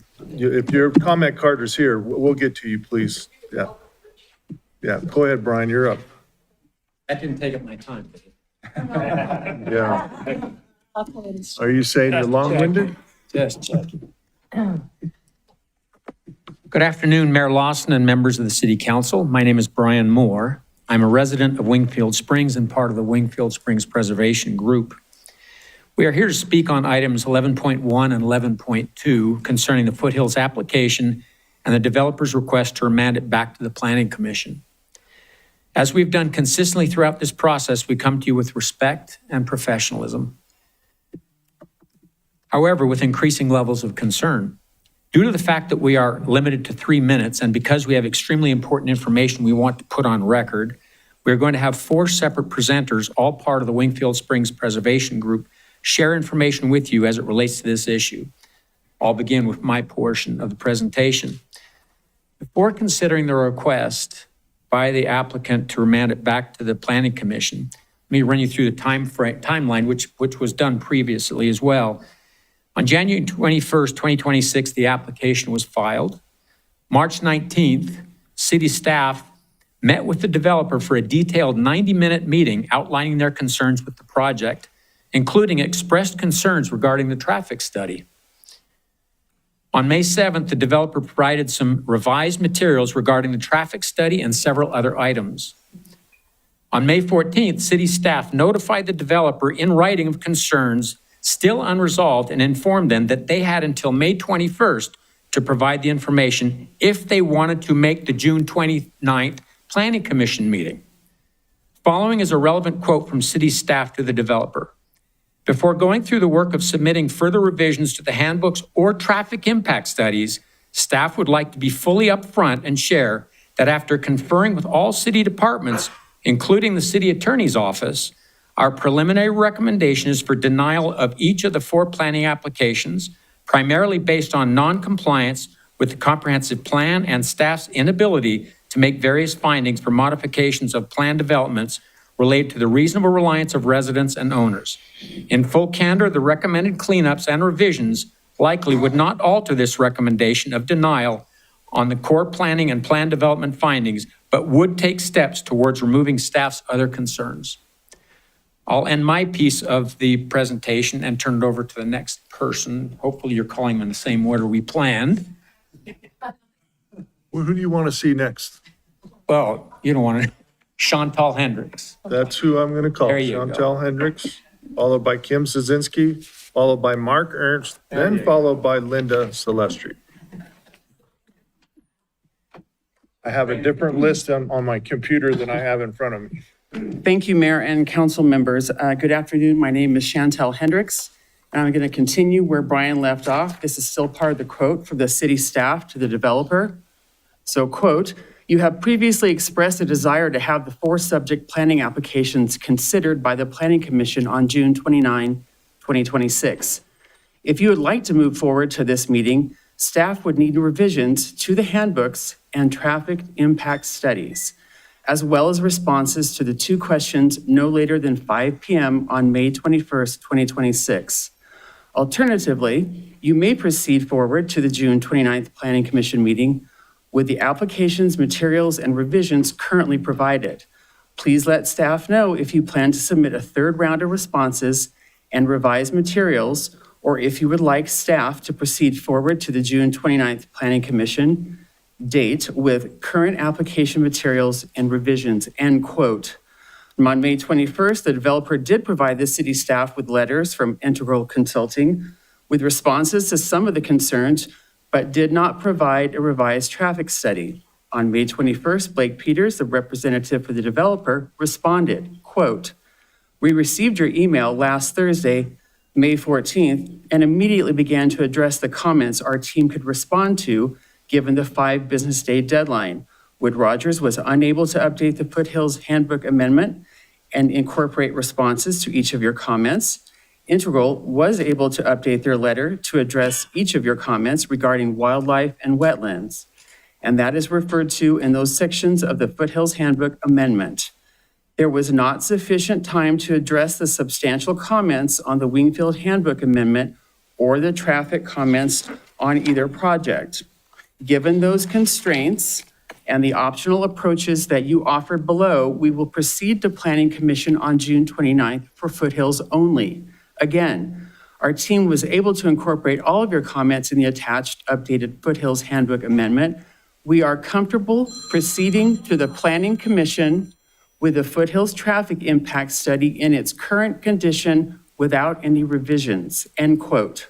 On June 29th, the Planning Commission meeting was held and the developer was asked questions from the commissioners as to why they did not do any updated surveys specifically on the traffic study, where they indicated they had just heard that the RTC was not scheduled to widen Vista Boulevard to 6 lanes for possibly 20 to 30 years. They stated, quote, "We chose not to look at it again because we only had 2 weeks to get it done," end quote. I'm going to hand it over to my other person here. Okay, thank you.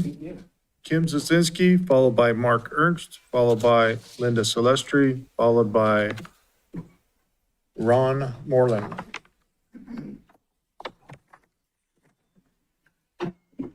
Good afternoon. My name is Kim Szynski. Thank you for allowing us to speak today. We have several comments regarding the request for remand. The developer chose to separate the applications on May 21st and to move forward with the Planning Commission, knowing full well the traffic study was an issue.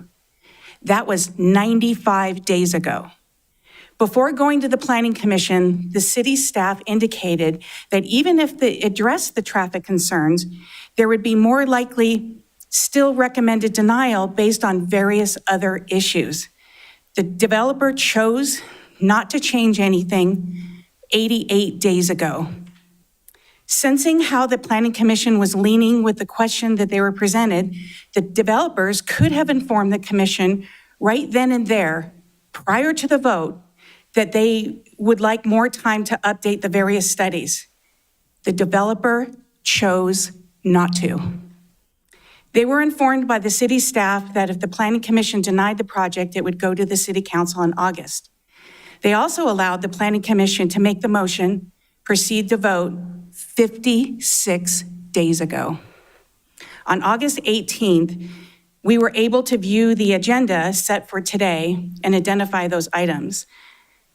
No request for remand is listed on the agenda 6 days ago.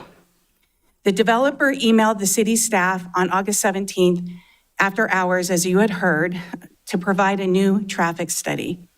The city reviewed this and they came up with 3 alternatives, as you heard: withdraw the application, have the city council vote as presented, and 3, submit a request to remand back to the Planning Commission so that staff consider any updates.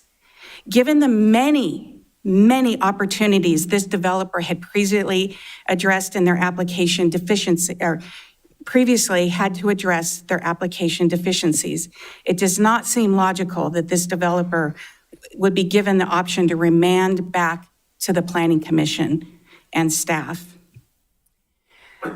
I would also like to say, before I turn it over, that I respectfully request that you respect our residents in the future for Wingfield Springs issues.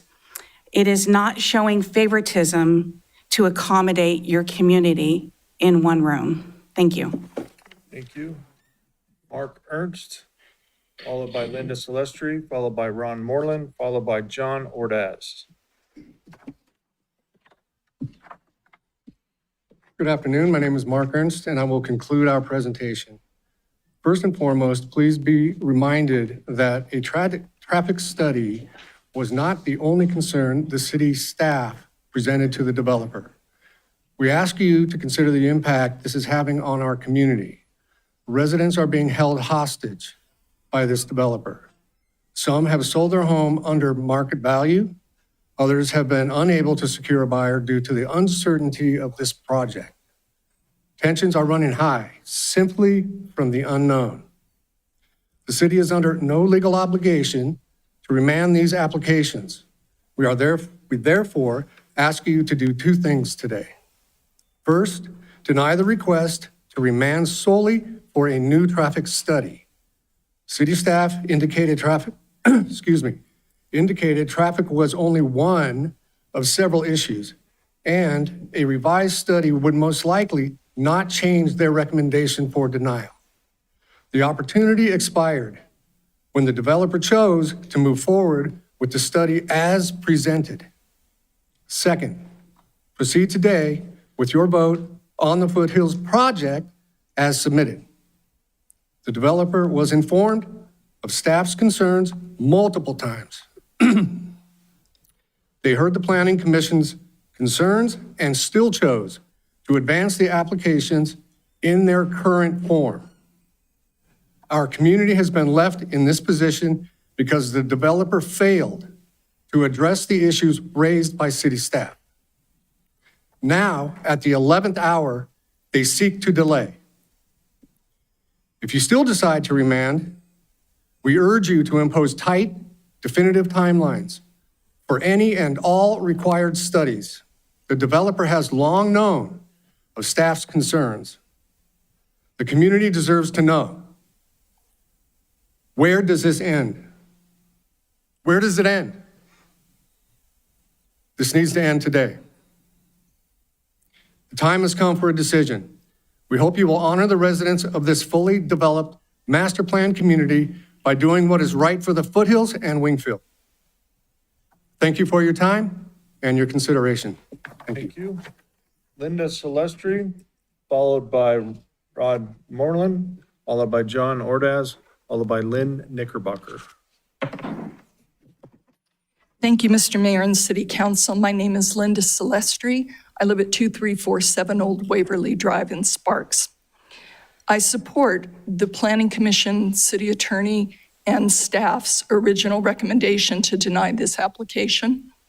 In fact, I support denying all of the applications as they come in, with or without a new updated traffic study. All it takes is driving down Vista Avenue in the morning or in the afternoon. It recently took me 30 minutes to get from Prater to Bering on Vista, and that's without waiting until 2035 for some widening to happen. I think that any of us can attest to the traffic congestion on Vista.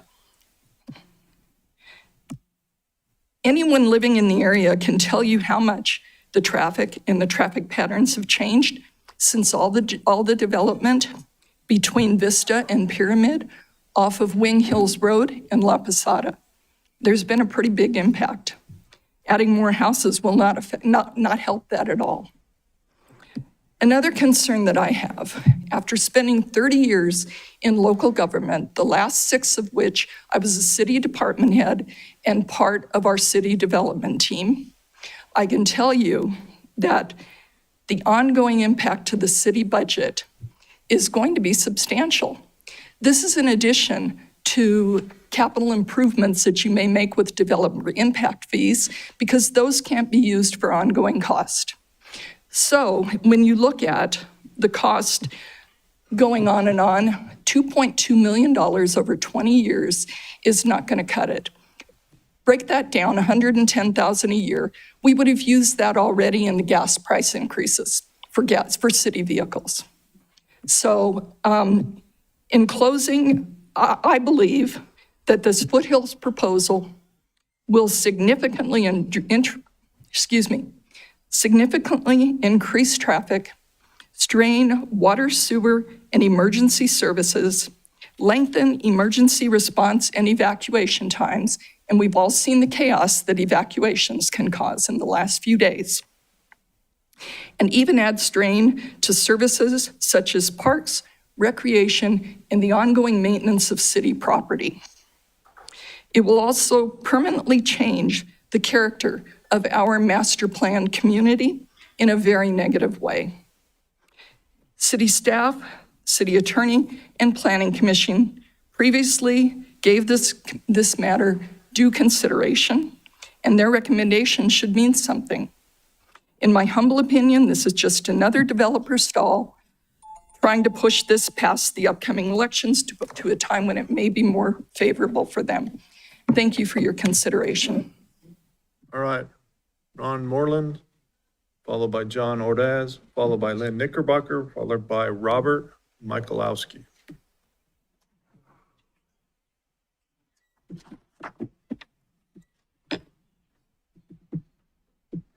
Thank you, Mr. Mayor and council members. I'm here to enunciate my issues with this development. But the prior speakers have said just basically what I was going to say to you. There is no point of everybody getting bored hearing the same thing twice. So that's it. Thank you for your time and consideration. Brevity is always welcome. John Ordaz, followed by Lynn Knickerbocker, followed by Robert Michalowski, followed by Annie Story. Good afternoon, Mayor and Council. My name is John Ordaz, and I want to say my friends at the Wingfield Springs Protection did a great job. I respectfully ask you to deny the Foothills application and not remand them. These applications were submitted in January. City staff identified significant deficiencies and recommended denial. And on June 29th, the Planning Commission held a public hearing and unanimously recommended denial. I understand the reason for remand is to allow the applicant to update its traffic study. My question is simple. What has changed? Since June 29th, has any new funding or road capacity improvement been authorized for Vista Boulevard north of Los Altos that wasn't already contemplated when the Planning Commission considered this project? If not, the underlying transportation conditions haven't changed, and a revised study can only change calculations. But it cannot create road capacity or by itself resolve the traffic and safety concerns that were raised. And traffic was not the only reason for denial. The staff identified comprehensive plan issues involving roads and city services, wetlands, wildlife habitat, open space, and neighborhood character. Open space has been a key feature of this community since the planned development was approved in 2003. The applicant is asking to change approximately 35 acres from open space to low-density residential and amend the Foothills Development Standards Handbook for approximately 158 homes. The staff characterized this as a substantial departure from the planned development, and the residents have relied on the city's adopted master plan and development standard handbooks, and those documents should mean something. Sparks City Attorney Wes Duncan has publicly stated that his office agrees with the city staff recommendation of denial and is prepared to fully defend the recommendation if necessary. So why should additional taxpayer resources and staff time be spent sending these applications back through a process that's already been completed? A remand means additional staff time, review, and public resources. So I respectfully ask the mayor and council to address this question publicly and on the record during this meeting before making a decision on the remand so everyone in attendance can understand the basis for it. If the underlying traffic and safety conditions haven't changed and the other findings remain unresolved, what specifically has changed since June 29th that justifies a remand? I respectfully ask you to decide on this application based on the record that's already been developed through the public process and uphold the recommendations of your professional staff and planning commission. Thank you for your time. Thank you. Lynn Knickerbocker, followed by Robert Michalowski, followed by Annie Story, followed by Jim Piccinini.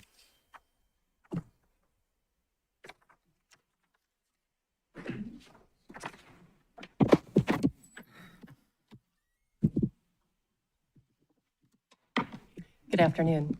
My name is Lynn Knickerbocker.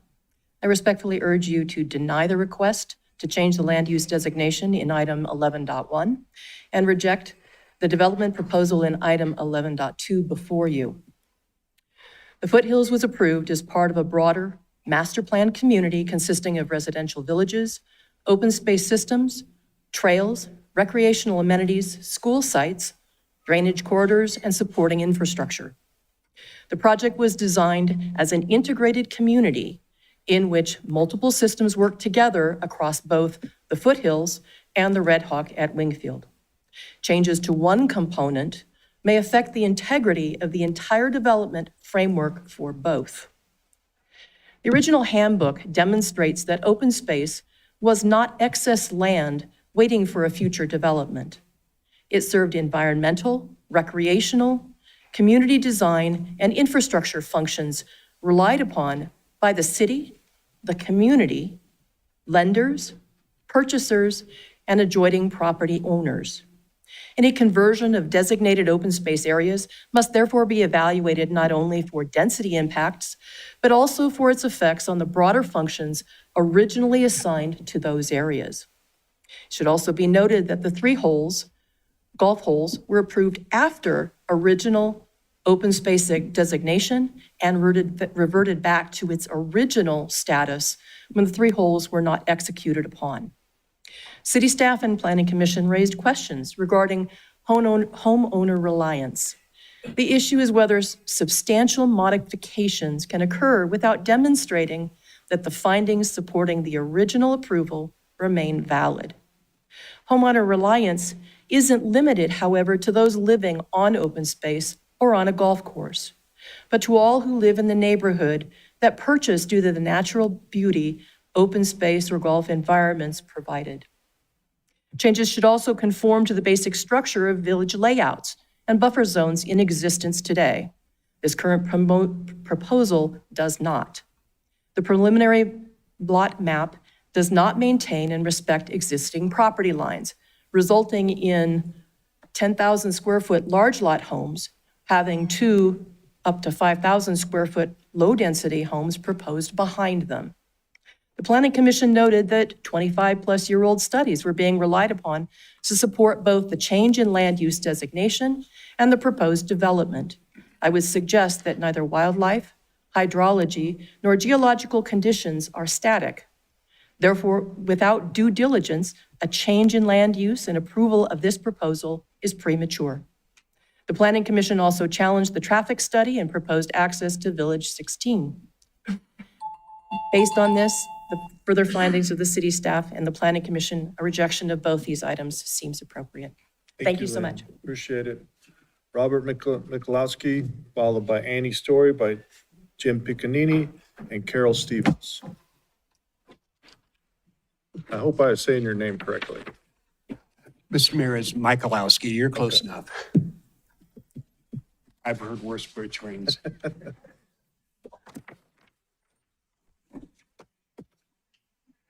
Just for the record, my name is Robert Paul Michalowski. I live at 6695 Bambi Drive. I am not in the Red Hawk area, but I am adjacent to it, and the changes to Red Hawk will also negatively impact my quality of life. Mr. Mayor, members of the City Council, ladies and gentlemen, city staff, thank you for the opportunity to speak. I want to be clear.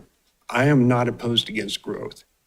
The city of Sparks is growing and responsible growth is necessary. But the question is whether or not this development represents responsible growth or whether existing residents will be asked to absorb its costs and consequences.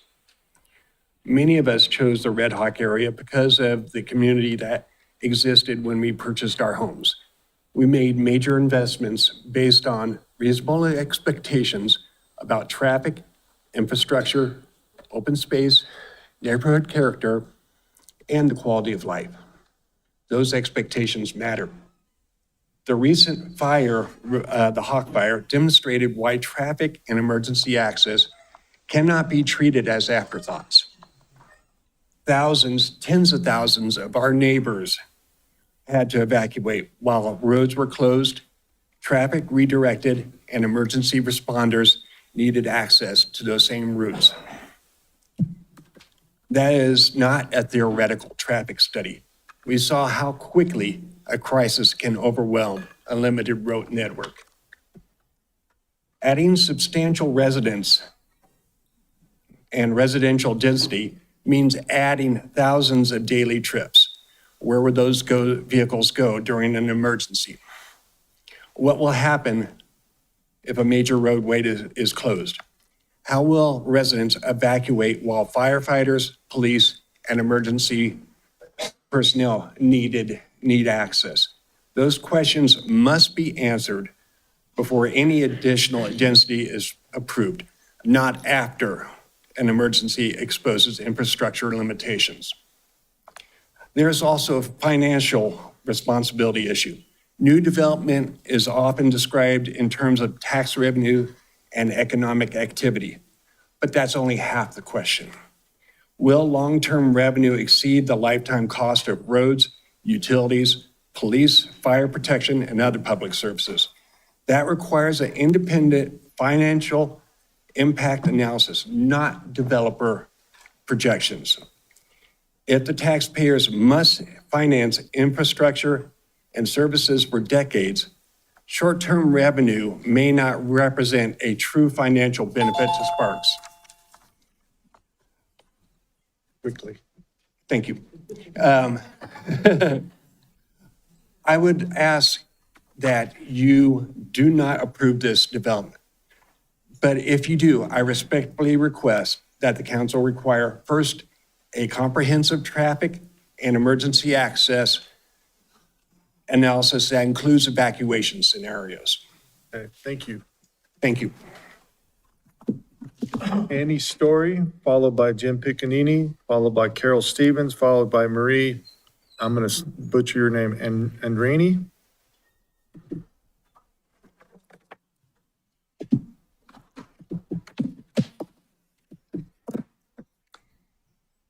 Good afternoon, Mayor and the respected city council members and other guests here today. Can you hear me?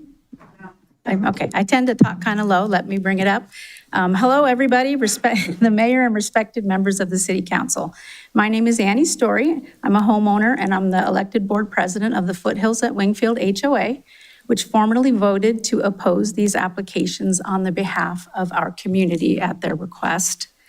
I'm here today to urge you to follow the strong professional recommendations of your city staff, the Planning Commission, and the city attorney by voting no on the Foothills applications.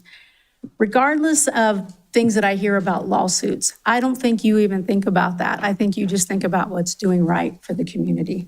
So I hope you don't take any of that into consideration. When I and my neighbors bought our homes in the Foothills, we did it based on a reasonable reliance of a clear master plan community handbook. We invested our lives, our savings, and our families into a neighborhood built around open space, environmental buffers, and a specific quality of life. Proposing 158 new homes, and we know there will be more, there's other applications coming, for the Foothills into designated open space breaks the promise to our community. And as we all know, like I said, Wingfield Springs is next, and that's a lot more homes. Infrastructure, our local roads, water resources, and public services are already tight. Adding this level of density without adequate capacity strains the basic city services that every existing taxpaying resident relies on every single day. But beyond this, there's an undeniable concern and the fear of many neighbors I speak with on traffic and public safety. On a normal day, traffic funnels through the limited bottleneck corridors like Sparks and Vista, which even widening in limited areas we know will not completely cure. But we don't just live through normal days. We live in a region surrounded by brush and wildland hazards when wildfire threats are an ongoing reality. We don't have to imagine what the bottleneck emergency evacuation looks like because we just watched thousands of our neighbors go through it, including my son and my daughter who were evacuated from their homes. And adding 158 new homes and then more means hundreds of additional vehicles competing for those same exact egress routes when every single minute counts.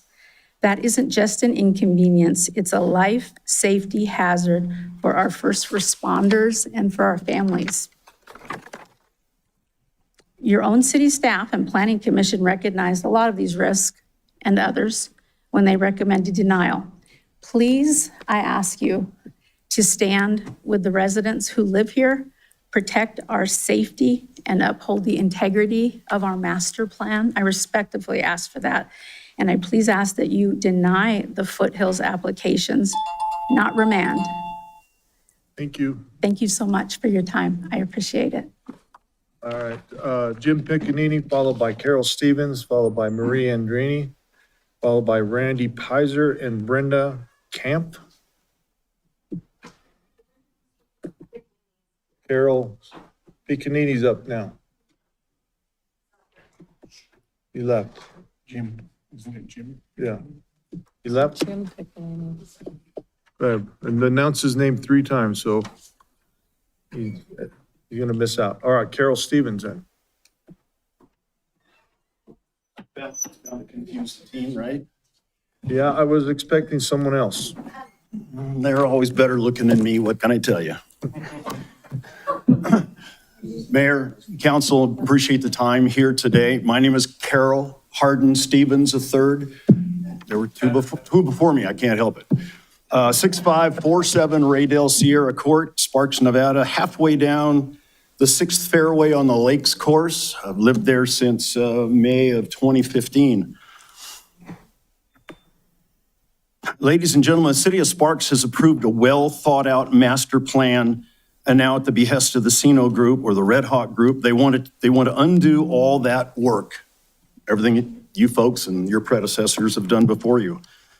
Clearly, the Sino Group is way more interested in creating a housing development than abiding by all the work and the efforts accomplished by you and your predecessors. On no planet do their efforts to undo all that has been done represent the wishes of your constituents. There are over 4,700 verified signatures on change.org vehemently against their proposal to tear up the Lakes course and the foothills capacity and build additional 760 matchbox homes on the Wingfield side and the other 156 on the foothill side. Much as the Sino Group didn't sell us our golf course homes, which is a pure fact. Our golf course homes, the city of Sparks created the master plan that allowed our homes to be built on that open space. Present homes for sale are being adversely impacted by just the possibility of this development. I'm one of them. My house is for sale.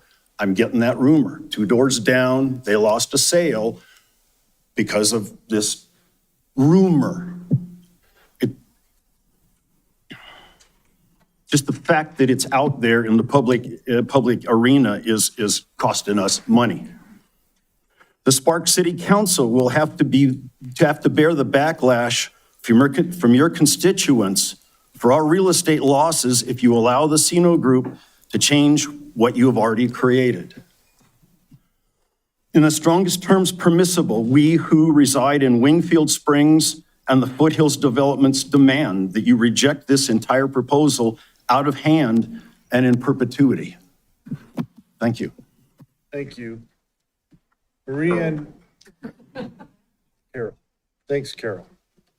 Marie-Ann Graney, followed by Randy Pizer, followed by Brenda Kemp, followed by Brock Van Way.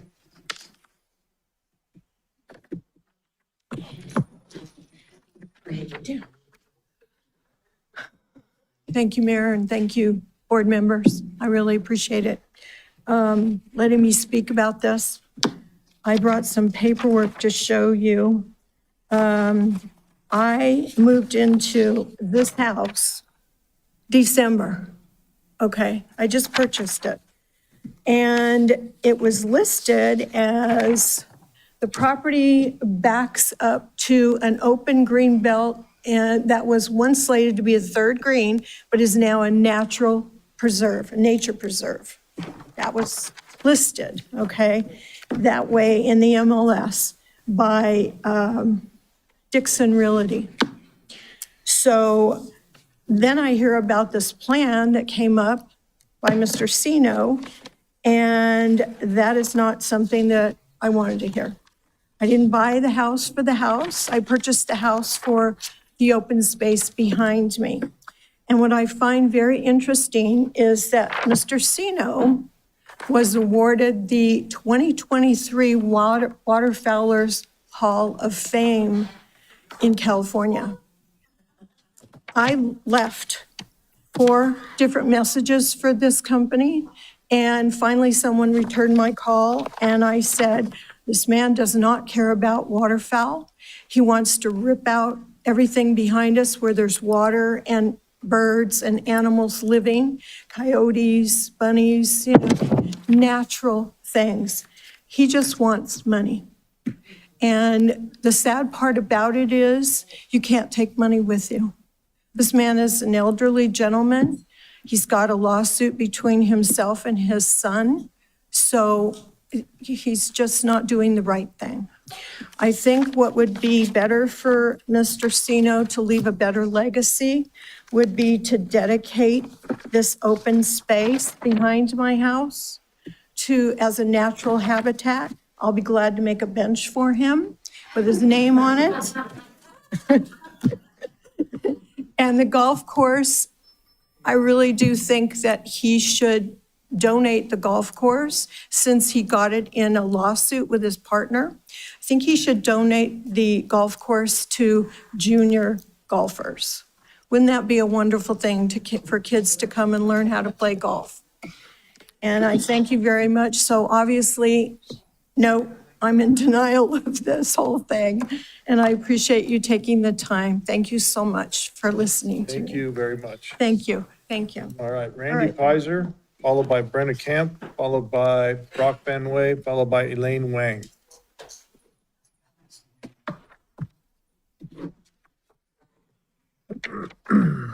Hi, everyone. I'm Randy Pizer on Lepus Drive. I want to address a different issue related to fire safety that really hasn't been addressed before, that the 5 surrounding lakes all over Wingfield are supposedly going to be filled in.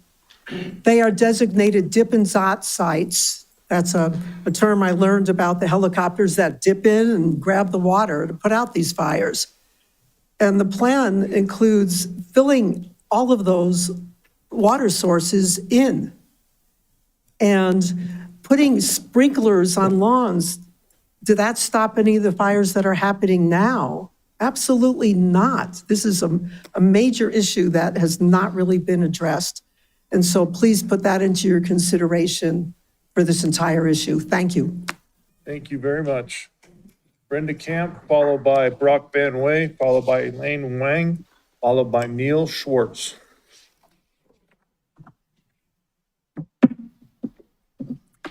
Good afternoon, and thank you, City Council, for your time. My name is Brenda, and I'm a homeowner in Village 4 of the Foothills Division of the Wingfield Springs community. We bought our home in this community because of the location of the master plan community approved by this city that was next to a designated open space golf course. I understand the balance between growth, community needs, interest of an existing community, an earlier approved plan, as well as the rights of a property owner requesting to do something different with their land. From the initial information that was available to us, our property line appears to have 3 lots up against it. From our house and front porch, these lot lines will be 17 feet away. I live on the south side border. I live in one of the 18 homes that would back up to a proposed 30 new homes without even a buffer space. We will have years of noise, dust, disruption, and a major change to our neighborhood, quite the opposite of what the community master plan, which was designated for, and the key reason why we purchased our home to begin with. Who represents us or helps our family recoup our property asset value loss given this radical change to the earlier approved plan? The plan states it will keep 14 acres of open space. These 14 acres appear to be required due to water runoff drainage needed, not so much as usable open community space. You're going to need the drainage for sure, as this property has 3 very large existing ponds with water flowing through it. These 3 very large ponds where houses and roads will be built will be gone. I see no mention of keeping a walking path, some kind of a space buffer between the proposed houses on this south side, or even a small pond replacement in the proposal, just side by side, 158 packed homes. I don't think it's right that this plan gets changed because of an earlier business decision to stop using this part of the open space golf course area and now wanting to change the plan to build something completely different on it that negatively affects us and our community. We bought our home for this community plan, and if you approve, it's feeling like our home's going to be treated as acceptable property value damage. given the dramatic land use change. So I humbly ask and respectfully ask that you do not approve the change to the existing community plan. Thank you for your time. Thank you.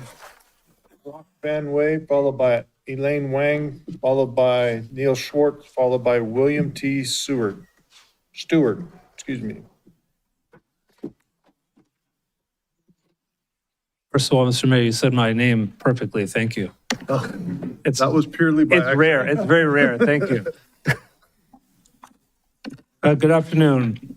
I'm here to ask you to deny this proposal. We hear the word growth constantly when developments like this are proposed. But I think we need to ask a simple question. Growth for whom? Those of us who already live here have experienced growth in traffic, congestion, development, and demands on public infrastructure and services. What we do not see growing at the same rate are the roads, services, amenities, and infrastructure necessary to support it. And this proposal asks us to sacrifice something that cannot later be replaced, nearly 35 acres currently designated as open space. One of the reasons people, including myself, choose to live here is precisely because it is not wall-to-wall development. We value the landscape, wildlife, open space, and connection to the natural environment. Once that land is developed, it is gone forever. We can never get it back. And this decision does not exist in isolation. A separate proposal for more than 600 additional homes remains pending nearby. I understand that as a separate application and decision for another day. But residents experience the cumulative effects of development, not applications one at a time. Every individual proposal can be described as manageable when considered alone, but hundreds of houses become thousands precisely by approving them one development at a time. The city has an obligation to people who already live here. Existing residents should not continually be asked to accept greater congestion, greater demands on services, and permanent loss of open space in the name of growth. Responsible growth requires adequate infrastructure, but infrastructure is only part of the question. Not every piece of available land needs to become a development. Some places are worth preserving precisely because they are still open. And once we lose them, no road improvement or new public service can ever bring them back. And this is not simply the opinion of residents opposed to development. Your own professional staff recommends denial. The Planning Commission unanimously denied the comprehensive plan amendment and recommended denial on the related development amendment. The city's review has raised concerns about roads, fire services, natural habitat, neighborhood character, and consistency with the city's own comprehensive plan.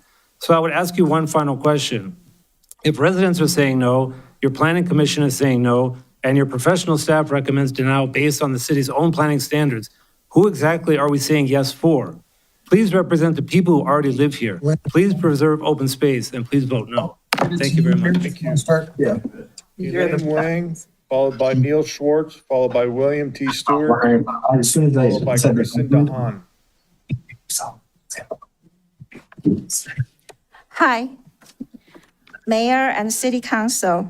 My name is Elaine Wang, and I'm speaking today to urge the City Council to deny this application. This community is already a fully developed master planned community based on precisely the concept of community of homes around the golf course and such open space. Just take a look at the unused part of the golf course at the foothills near my home at any day. People jogging, biking, entire families taking walk and bike together, and kids dirt biking, scooter riding, and play after school. And these are not just the people living on the golf course, but our entire community, not only the foothills, I think of Winfield Springs, and our entire Winfield community. The golf course open space is the foundation of healthy living and happy family life for our entire community, that our entire community have relied on for decades. And the Nevada state law, NRS 278A.410, protects our rights to such open space.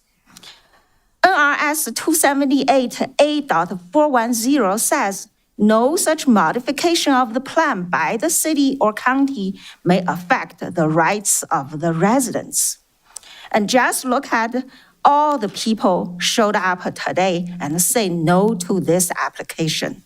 This development in this application most certainly severely adversely affect our entire community's interest, as it destroys the healthy living and happy families around such open space that our entire community have bought into and paid for. Also, the golf course landowner says the golf course is their private property and is losing money and using that as an excuse. But the truth of the matter is the golf course landowner have likely already made a huge amount of money selling the developable lands around the golf course, the original development, precisely based on the concept of community of homes around the golf course and the open space, which all of us, the homeowners of this entire community, have bought into and paid for and chose to live in the city of Sparks because of that. So this golf course open space's real business value for the golf course landowner, in fact, have already been fully realized. And we, all of us, the existing homeowners, actually paid for those profits and the real business value of the golf course already when we bought our homes. Thank you, Elaine.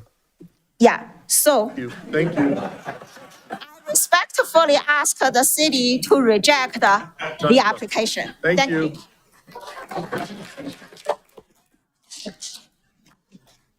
Listens like my wife. We're going to have to take a 10-minute recess or so.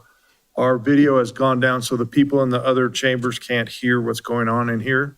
So give us about 10 minutes, and we'll hopefully have that back up and running.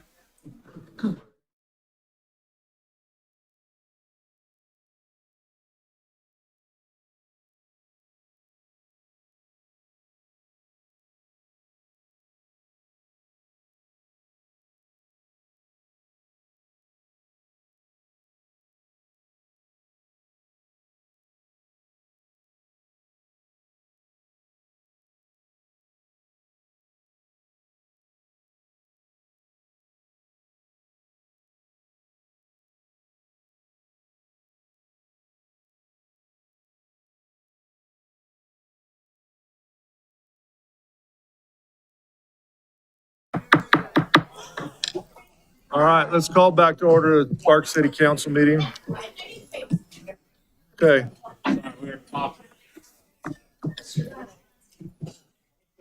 All right. Our technology problem has been solved for now. We'll see what happens. Yep. Neil Schwartz, followed by William T. Stewart, followed by Christian Dahan, followed by Helga Canfield. Mr. Schwartz. Green is on. Now it's on. Good afternoon, Mayor Lawson and City Council. My name is Neil Schwartz. I'm a candidate for District 31, which Red Hawk is part of. I've been a realtor for over 30 years, and I've done development. I see some serious problems with this development, one being the wetlands. But before I even get into that, their numbers that they showed you today are not positive, they're negative. And the reason for that is once they start building homes and get rid of the open space, the values of those homes are going to go down and the property taxes or revenue is going to be less. So it's something you should take in consideration. The second thing that I see is that everybody's talking about the road problems once they start building. You've got road problems out there right now. If we have a fire in that area right now and they have to evacuate like we've had in some of the other areas with the Hawk Fire, you're not going to be able to get out of there. We need to get roads fixed out there. Right now, even in the area that I live in, which is the Vistas, especially out at Red Hawk, the roads are turning to gravel. They all need to be repaved. Somebody's got to find the money to take care of that.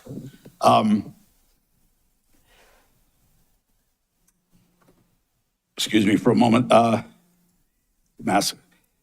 have produced some legislation that I have presented dealing with building on wetlands, which is partly due to what's happened in Lake Las Vegas. If you're not familiar with that, you should check it out. But Pulte built a lot of homes on wetlands. The homes are all sinking. There's $100 million in lawsuits. So basically, right now, this project's a pig, and the developer's trying to put lipstick on it, and it's still a pig. Thank you. All right, William T. Seward, followed by Kristen DeHaan, followed by Helga Canfield, followed by Sean DeLocke.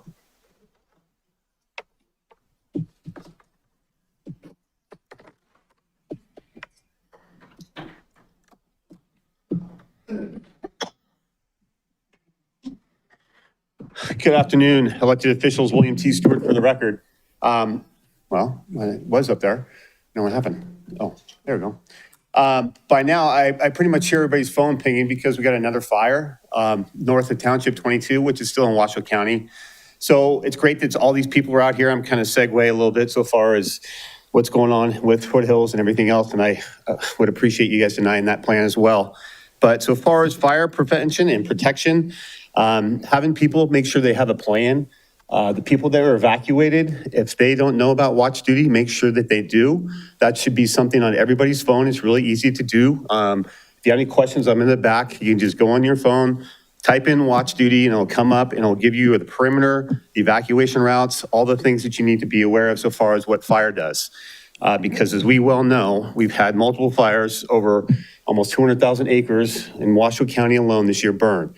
And we're only in the middle of August, and it will continue to get drier and hotter, and we'll have more winds. And I don't know if there's somebody out there lighting these things, but the areas that they've been lit is very suspicious. So know that. I mean, I could go off on this for a bunch of time, but my other question, another topic of discussion that I wanted to talk about, besides fire prevention, is, if you bear with me for a second, is question 6. And question 6 is on the ballot, and we have an issue before us because abortion is already legal in Nevada. Hey, Bill? Yeah. You know, we're talking about particularly the Red Hawk.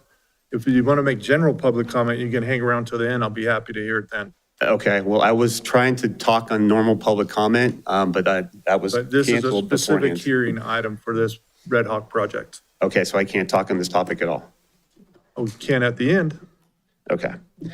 Okay, so this topic so far is development and growth, everything that's been said already, fire prevention, education, access, roads, police, fire. We don't have enough police and fire right now.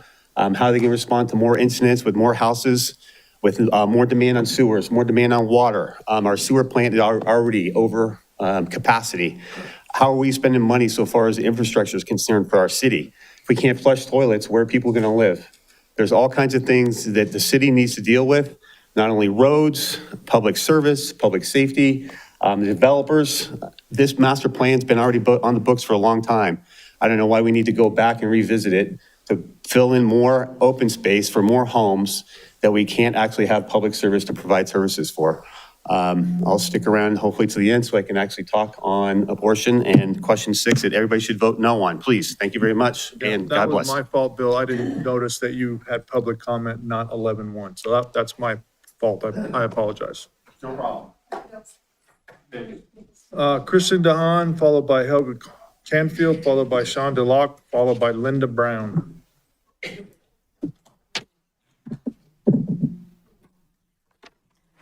Good afternoon. My name is Kristen DeHaan. I have lived on Antonori Drive since July of 2005. Our family was the first family in Ironstone. My family opposes any building of houses on the rewilded, not fouled space and the golf courses. The rewilded golf course is right next to my house, and it is an amazing and diverse ecosystem. The seniors will tell you these are not wetlands, but they are. I believe they became wetlands when the golf courses started being built with ponds.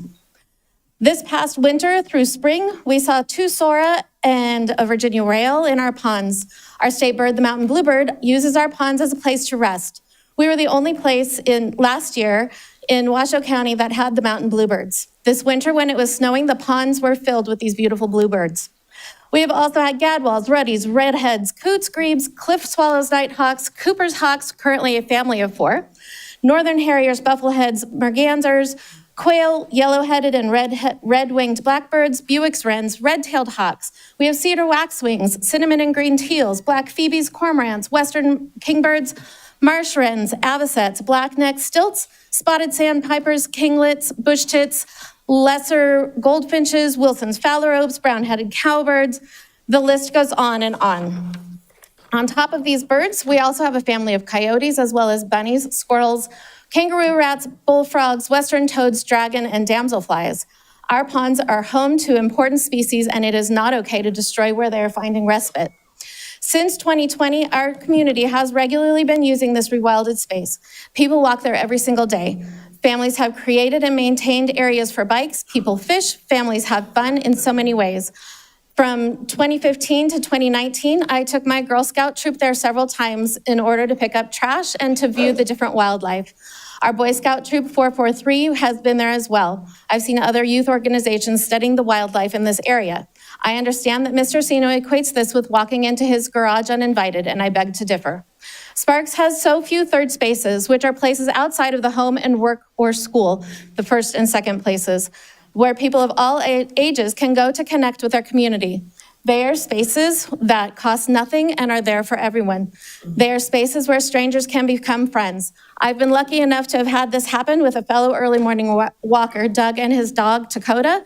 And I have also met another birder, Linda, who is there regularly looking at all the birds. But when I met Doug, he just wanted to show me an amazing picture of the rainbow that he saw over the ponds. He just wanted to share. Destroying this beautiful space makes no sense. We need as much wildlife and third spaces, safe spaces for our families and community. This has been a community space, my community space. Our community has been keeping it cleaned and maintained. On top of all this, our ponds have been regularly used to fight fires that have threatened the entire Wingfield community. Please, do not let this area be destroyed and do not build on this thriving ecosystem. Thank you so much. Save our ponds and our community. Thank you. Helga Canfield, followed by Sean Duloc. Helga has left. Huh? Helga is not here. Helga's left. Okay. Sean Duloc. Am I saying it right? Dulac. Well, see, now that's how my redneck pronunciation would be. That's all right. That's one of those names. Mayor and council. I live south of the area that we're talking about. And I have two main points I'd like to bring up, mostly just for the reason because they haven't been brought up today. The first, unless I have wax in my ears, I could have swore I heard a well-paid attorney say earlier, right to you guys, that at no point in time have they allowed the community onto their land.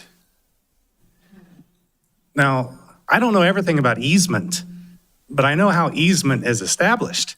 It's established by usage. And the owner of that land put capital improvements into that land to build a walking path on that land. And then they attached that walking path to our walking path through our greenbelt. Now, any reasonable person that come across that path would say, hey, a path. And that's exactly what happens dozens, even hundreds of times, every single day for more than 20 years. Now, if that doesn't establish easement, what does? My second point is on the traffic. Now, this seems to be a big topic. And if only we had a study. Oh, wait, we do have a study. I know because you guys paid for it and it's your study. You presented it to me and our community because you want to make an access road out to East 80 going to the business park. We know Vista is already over capacity. You guys have proved it with your own study. And that's it for me today. Thank you. Linda Brown, followed by Sean McCaffrey.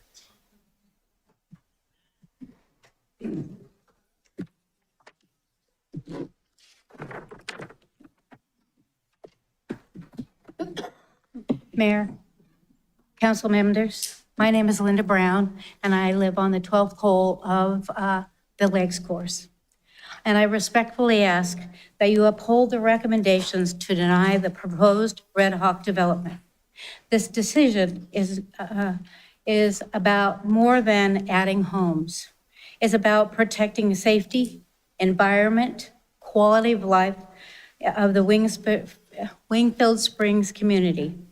The proposed 764 homes could add roughly 2,000 new residents and nearly 7,000 to 7,600 daily trips every day, which means more traffic, longer emergency response times, a greater strain on roads and services. We also have to consider the environmental impacts. Wetlands and open spaces slow stormwater, reduce flood risk, filter water, and support wildlife. Our decisions define who we are as a community. If we choose short-term gains over long-term safety and sustainability, that choice says something about our values. But if we protect natural spaces, plan responsibly, and ensure community safety, we show future generations that we value thoughtfulness over convenience. Please put the long-term interests of our community first and support the recommendation to deny this application. Thank you for your time and your consideration. Thank you. Thank you. Sean McCaffrey, that's my last comment card. If anyone else wants to comment after Sean McCaffrey, please fill out a card for me.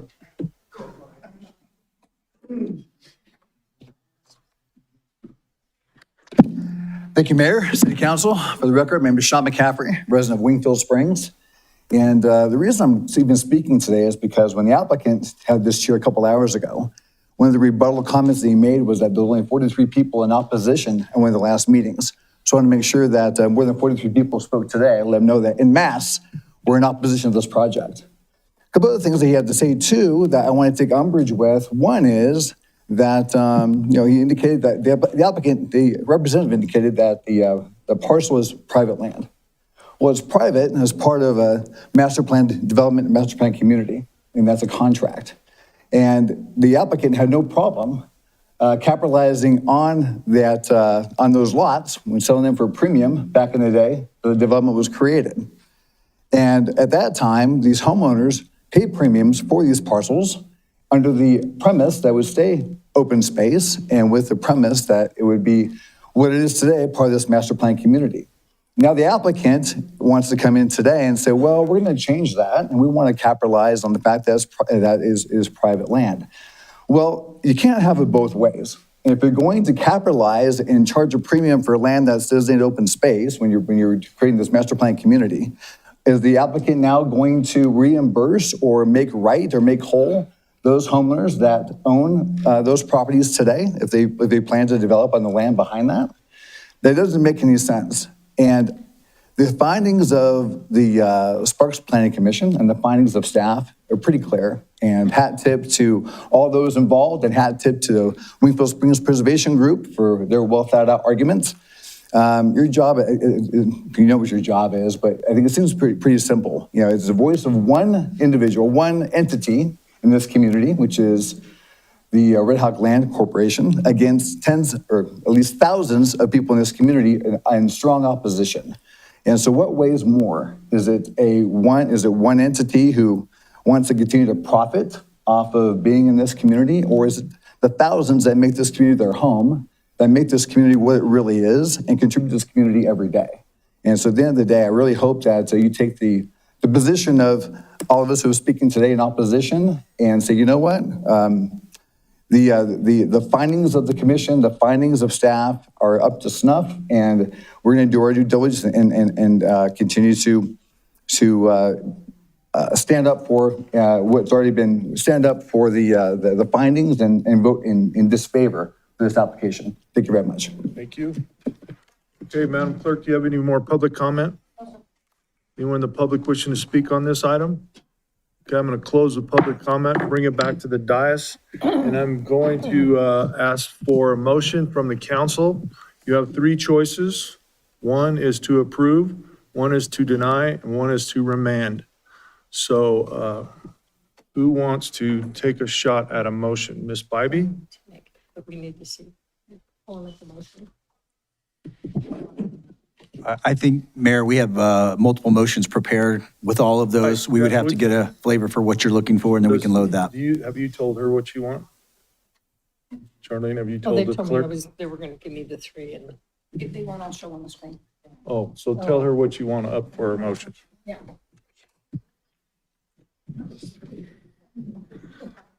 Sometimes technology's not our favor.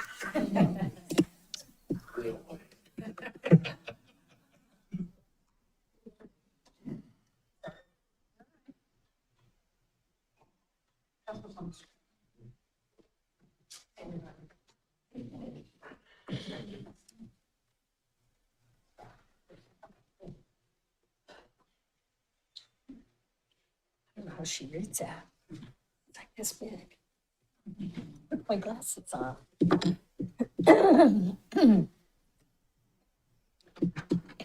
Okay, sure. Excuse me. Thank you, Mr. Mayor. Before I make a motion, I would like to thank everyone for being here. All of you in this room, all of you in the outer rooms, those of you who couldn't get inside.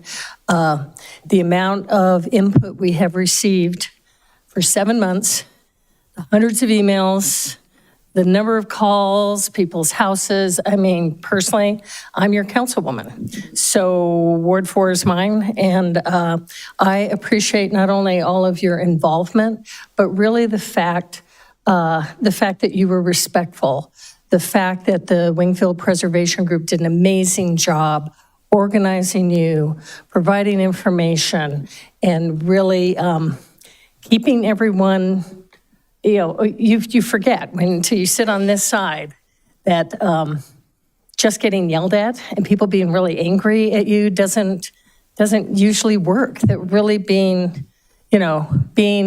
supportive, and we will listen and we will do the best that we can, but you being respectful has meant a lot to me personally. I'm only going to be here till November, so this is the end of my 12-year ride, but thank you all for that and for being here. And then regarding the motion I'm about to make, I was looking at policy MG13 and looking at staff's and planning commission's finding that the open space here is a key physical feature of the existing neighborhood. I support strongly, and with that, I move, based on noncompliance with finding CP2 set forth in the staff report, to deny the request to amend the comprehensive plan land use designation from open space to low-density residential, LDR, for a 34.75 acre site generally located northwest of the intersection of Vista Boulevard and Black Hills Drive within APN 526-010-04. Thank you, Ms. Vanderwell. Second. Got a motion and a second. Any further discussion? Seeing none, please vote. Motion carries unanimously.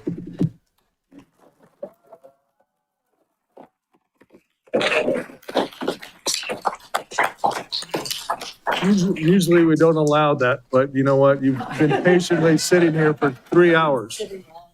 All right, Madam Clerk, let's go on to 11.2, second reading. Thank you, Mr. Mayor. This is the second reading, public hearing, discussion, and possible adoption of Bill 2861 to amend the final approved plan for the Foothills at Wingfield Springs Plan Development, the Foothills at Wingfield Springs Development Standards Handbook to, 1, change the Foothills at Wingfield Springs land use designation for a 3.75 plus acre site generally located northwest of the intersection of Vista Boulevard and Black Hills Drive, APN 526-010-04, from open space to builder lot to facilitate the addition of a proposed Village 16 that allows up to 158 residential lots. 2, increase the total number of permitted residential units in the Foothills at Wingfield Springs from 2260 to 2418. 3, generally update text and figures throughout the handbook to reflect the proposed addition of Village 16 and associated technical studies. 4, generally update text and figures to reflect development and procedural changes that have occurred since the initial adoption of the handbook. And 5, modify and/or remove various figures and text throughout the handbook to comply with the federal rule regarding accessibility of web information and services for state and local government entities. The foothills at Wingfield Springs plan development consists of 690 acres generally located south of La Posada Drive, north of Golden Eagle Regional Park, and west of Voyage Drive in the NUD New Urban District, the foothills at Wingfield Springs zoning district. Thank you, sir. Thank you. First off, any questions for Sienna from the council? Any questions for the appellant from the council? Seeing none, this is a public hearing. I want to open it up to the public. Anyone in the public wishing to speak on 11.2? We kind of covered it in 11.1. So we'll bring it back to the dais, and I am looking for a motion. Ms. Bybee. Thank you, Mr. Mayor. With regards to the handbook, I strongly support staff and planning commission's findings on PDD and PDG not being in compliance and not being able to meet those findings. PDG is substantial departure from what the plan is supposed to be, the original plan development, and PDD is the mutual interests of residents. And based on that, I move to deny the request to amend the final approved plan for the foothills at Wingfield Springs Development Standards Handbook, PCN 260004/PD 26-0002, based on noncompliance with findings PDA, PDA, PDD, PDE, PDF, and PDG, and the facts and analysis, supporting the inability to make these required findings as set forth in the staff report. Mr. Abbott. Second. I've got a motion and a second. Any further discussion? Seeing none, please vote. Motion carries unanimously.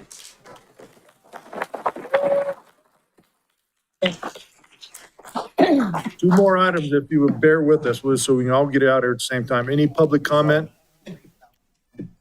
Okay. Announcements from the mayor, city council, city manager. Mr. Manager, you got anything? Nothing today, Mayor. Thank you. Council, you got anything? Oh. Come on, wait. You got to come up here and identify You did yourself. ask for public comment. Yeah, you asked for public comment. I did. Yeah, he asked you guys for public comment. Thank you, Mayor. My comment is about the easement and the walking path. There seems to be some confusion around that particular topic for the people that live there. Thank you. Okay, thank you. Sir, could we get your name for the record? Oh, sure. Sean Dulac. Thank you, Sean. All right, anyone else in the public wishing, and before I close that again? All right, public comment closed. Announcements, manager doesn't have it. City council, you have anything? No, mayor has nothing. We're to my favorite subject. We're adjourned.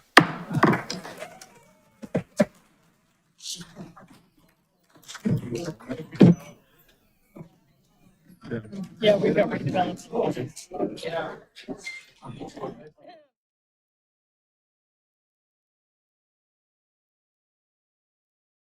Your girlfriend's here.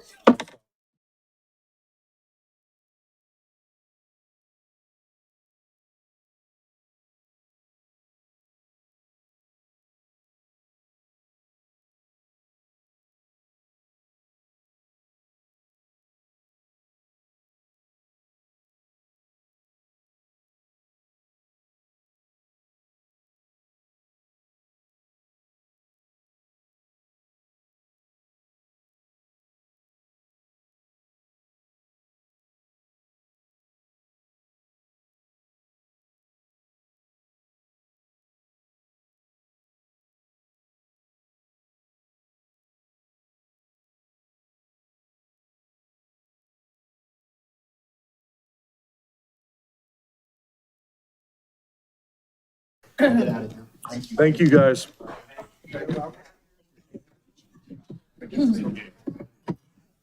Thank you.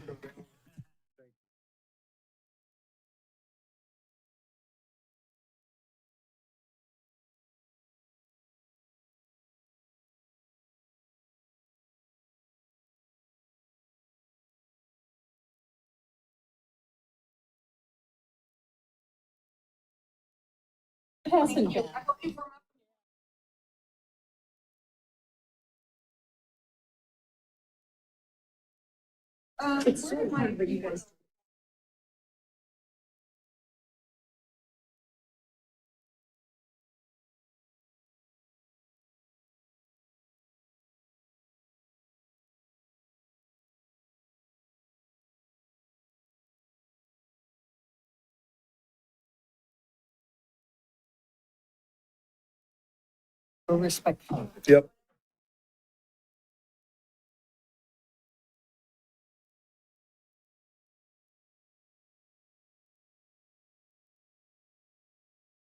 I will call today's Sparks Redevelopment Agency meeting to order. The roll call. Thank you, Chair. Chair Abbott, Here. agency members Lawson, Here. Bybee, Here. Vanderwell, Here. Anderson, Here. Rodriguez, Chief Administrative Officer Lauthen, Here. Chief Legal Officer Duncan. We have a quorum. Thank you. Thank you very much. Public comment? Any public comment? I see none. I'm assuming we're good on cards. Perfect. Item 4.1, approval of the agenda. Looking for a motion. Agency member Vanderwell. Move to approve the agenda as submitted. Thank you. Agency member Rodriguez. We have a motion and a second. Please vote.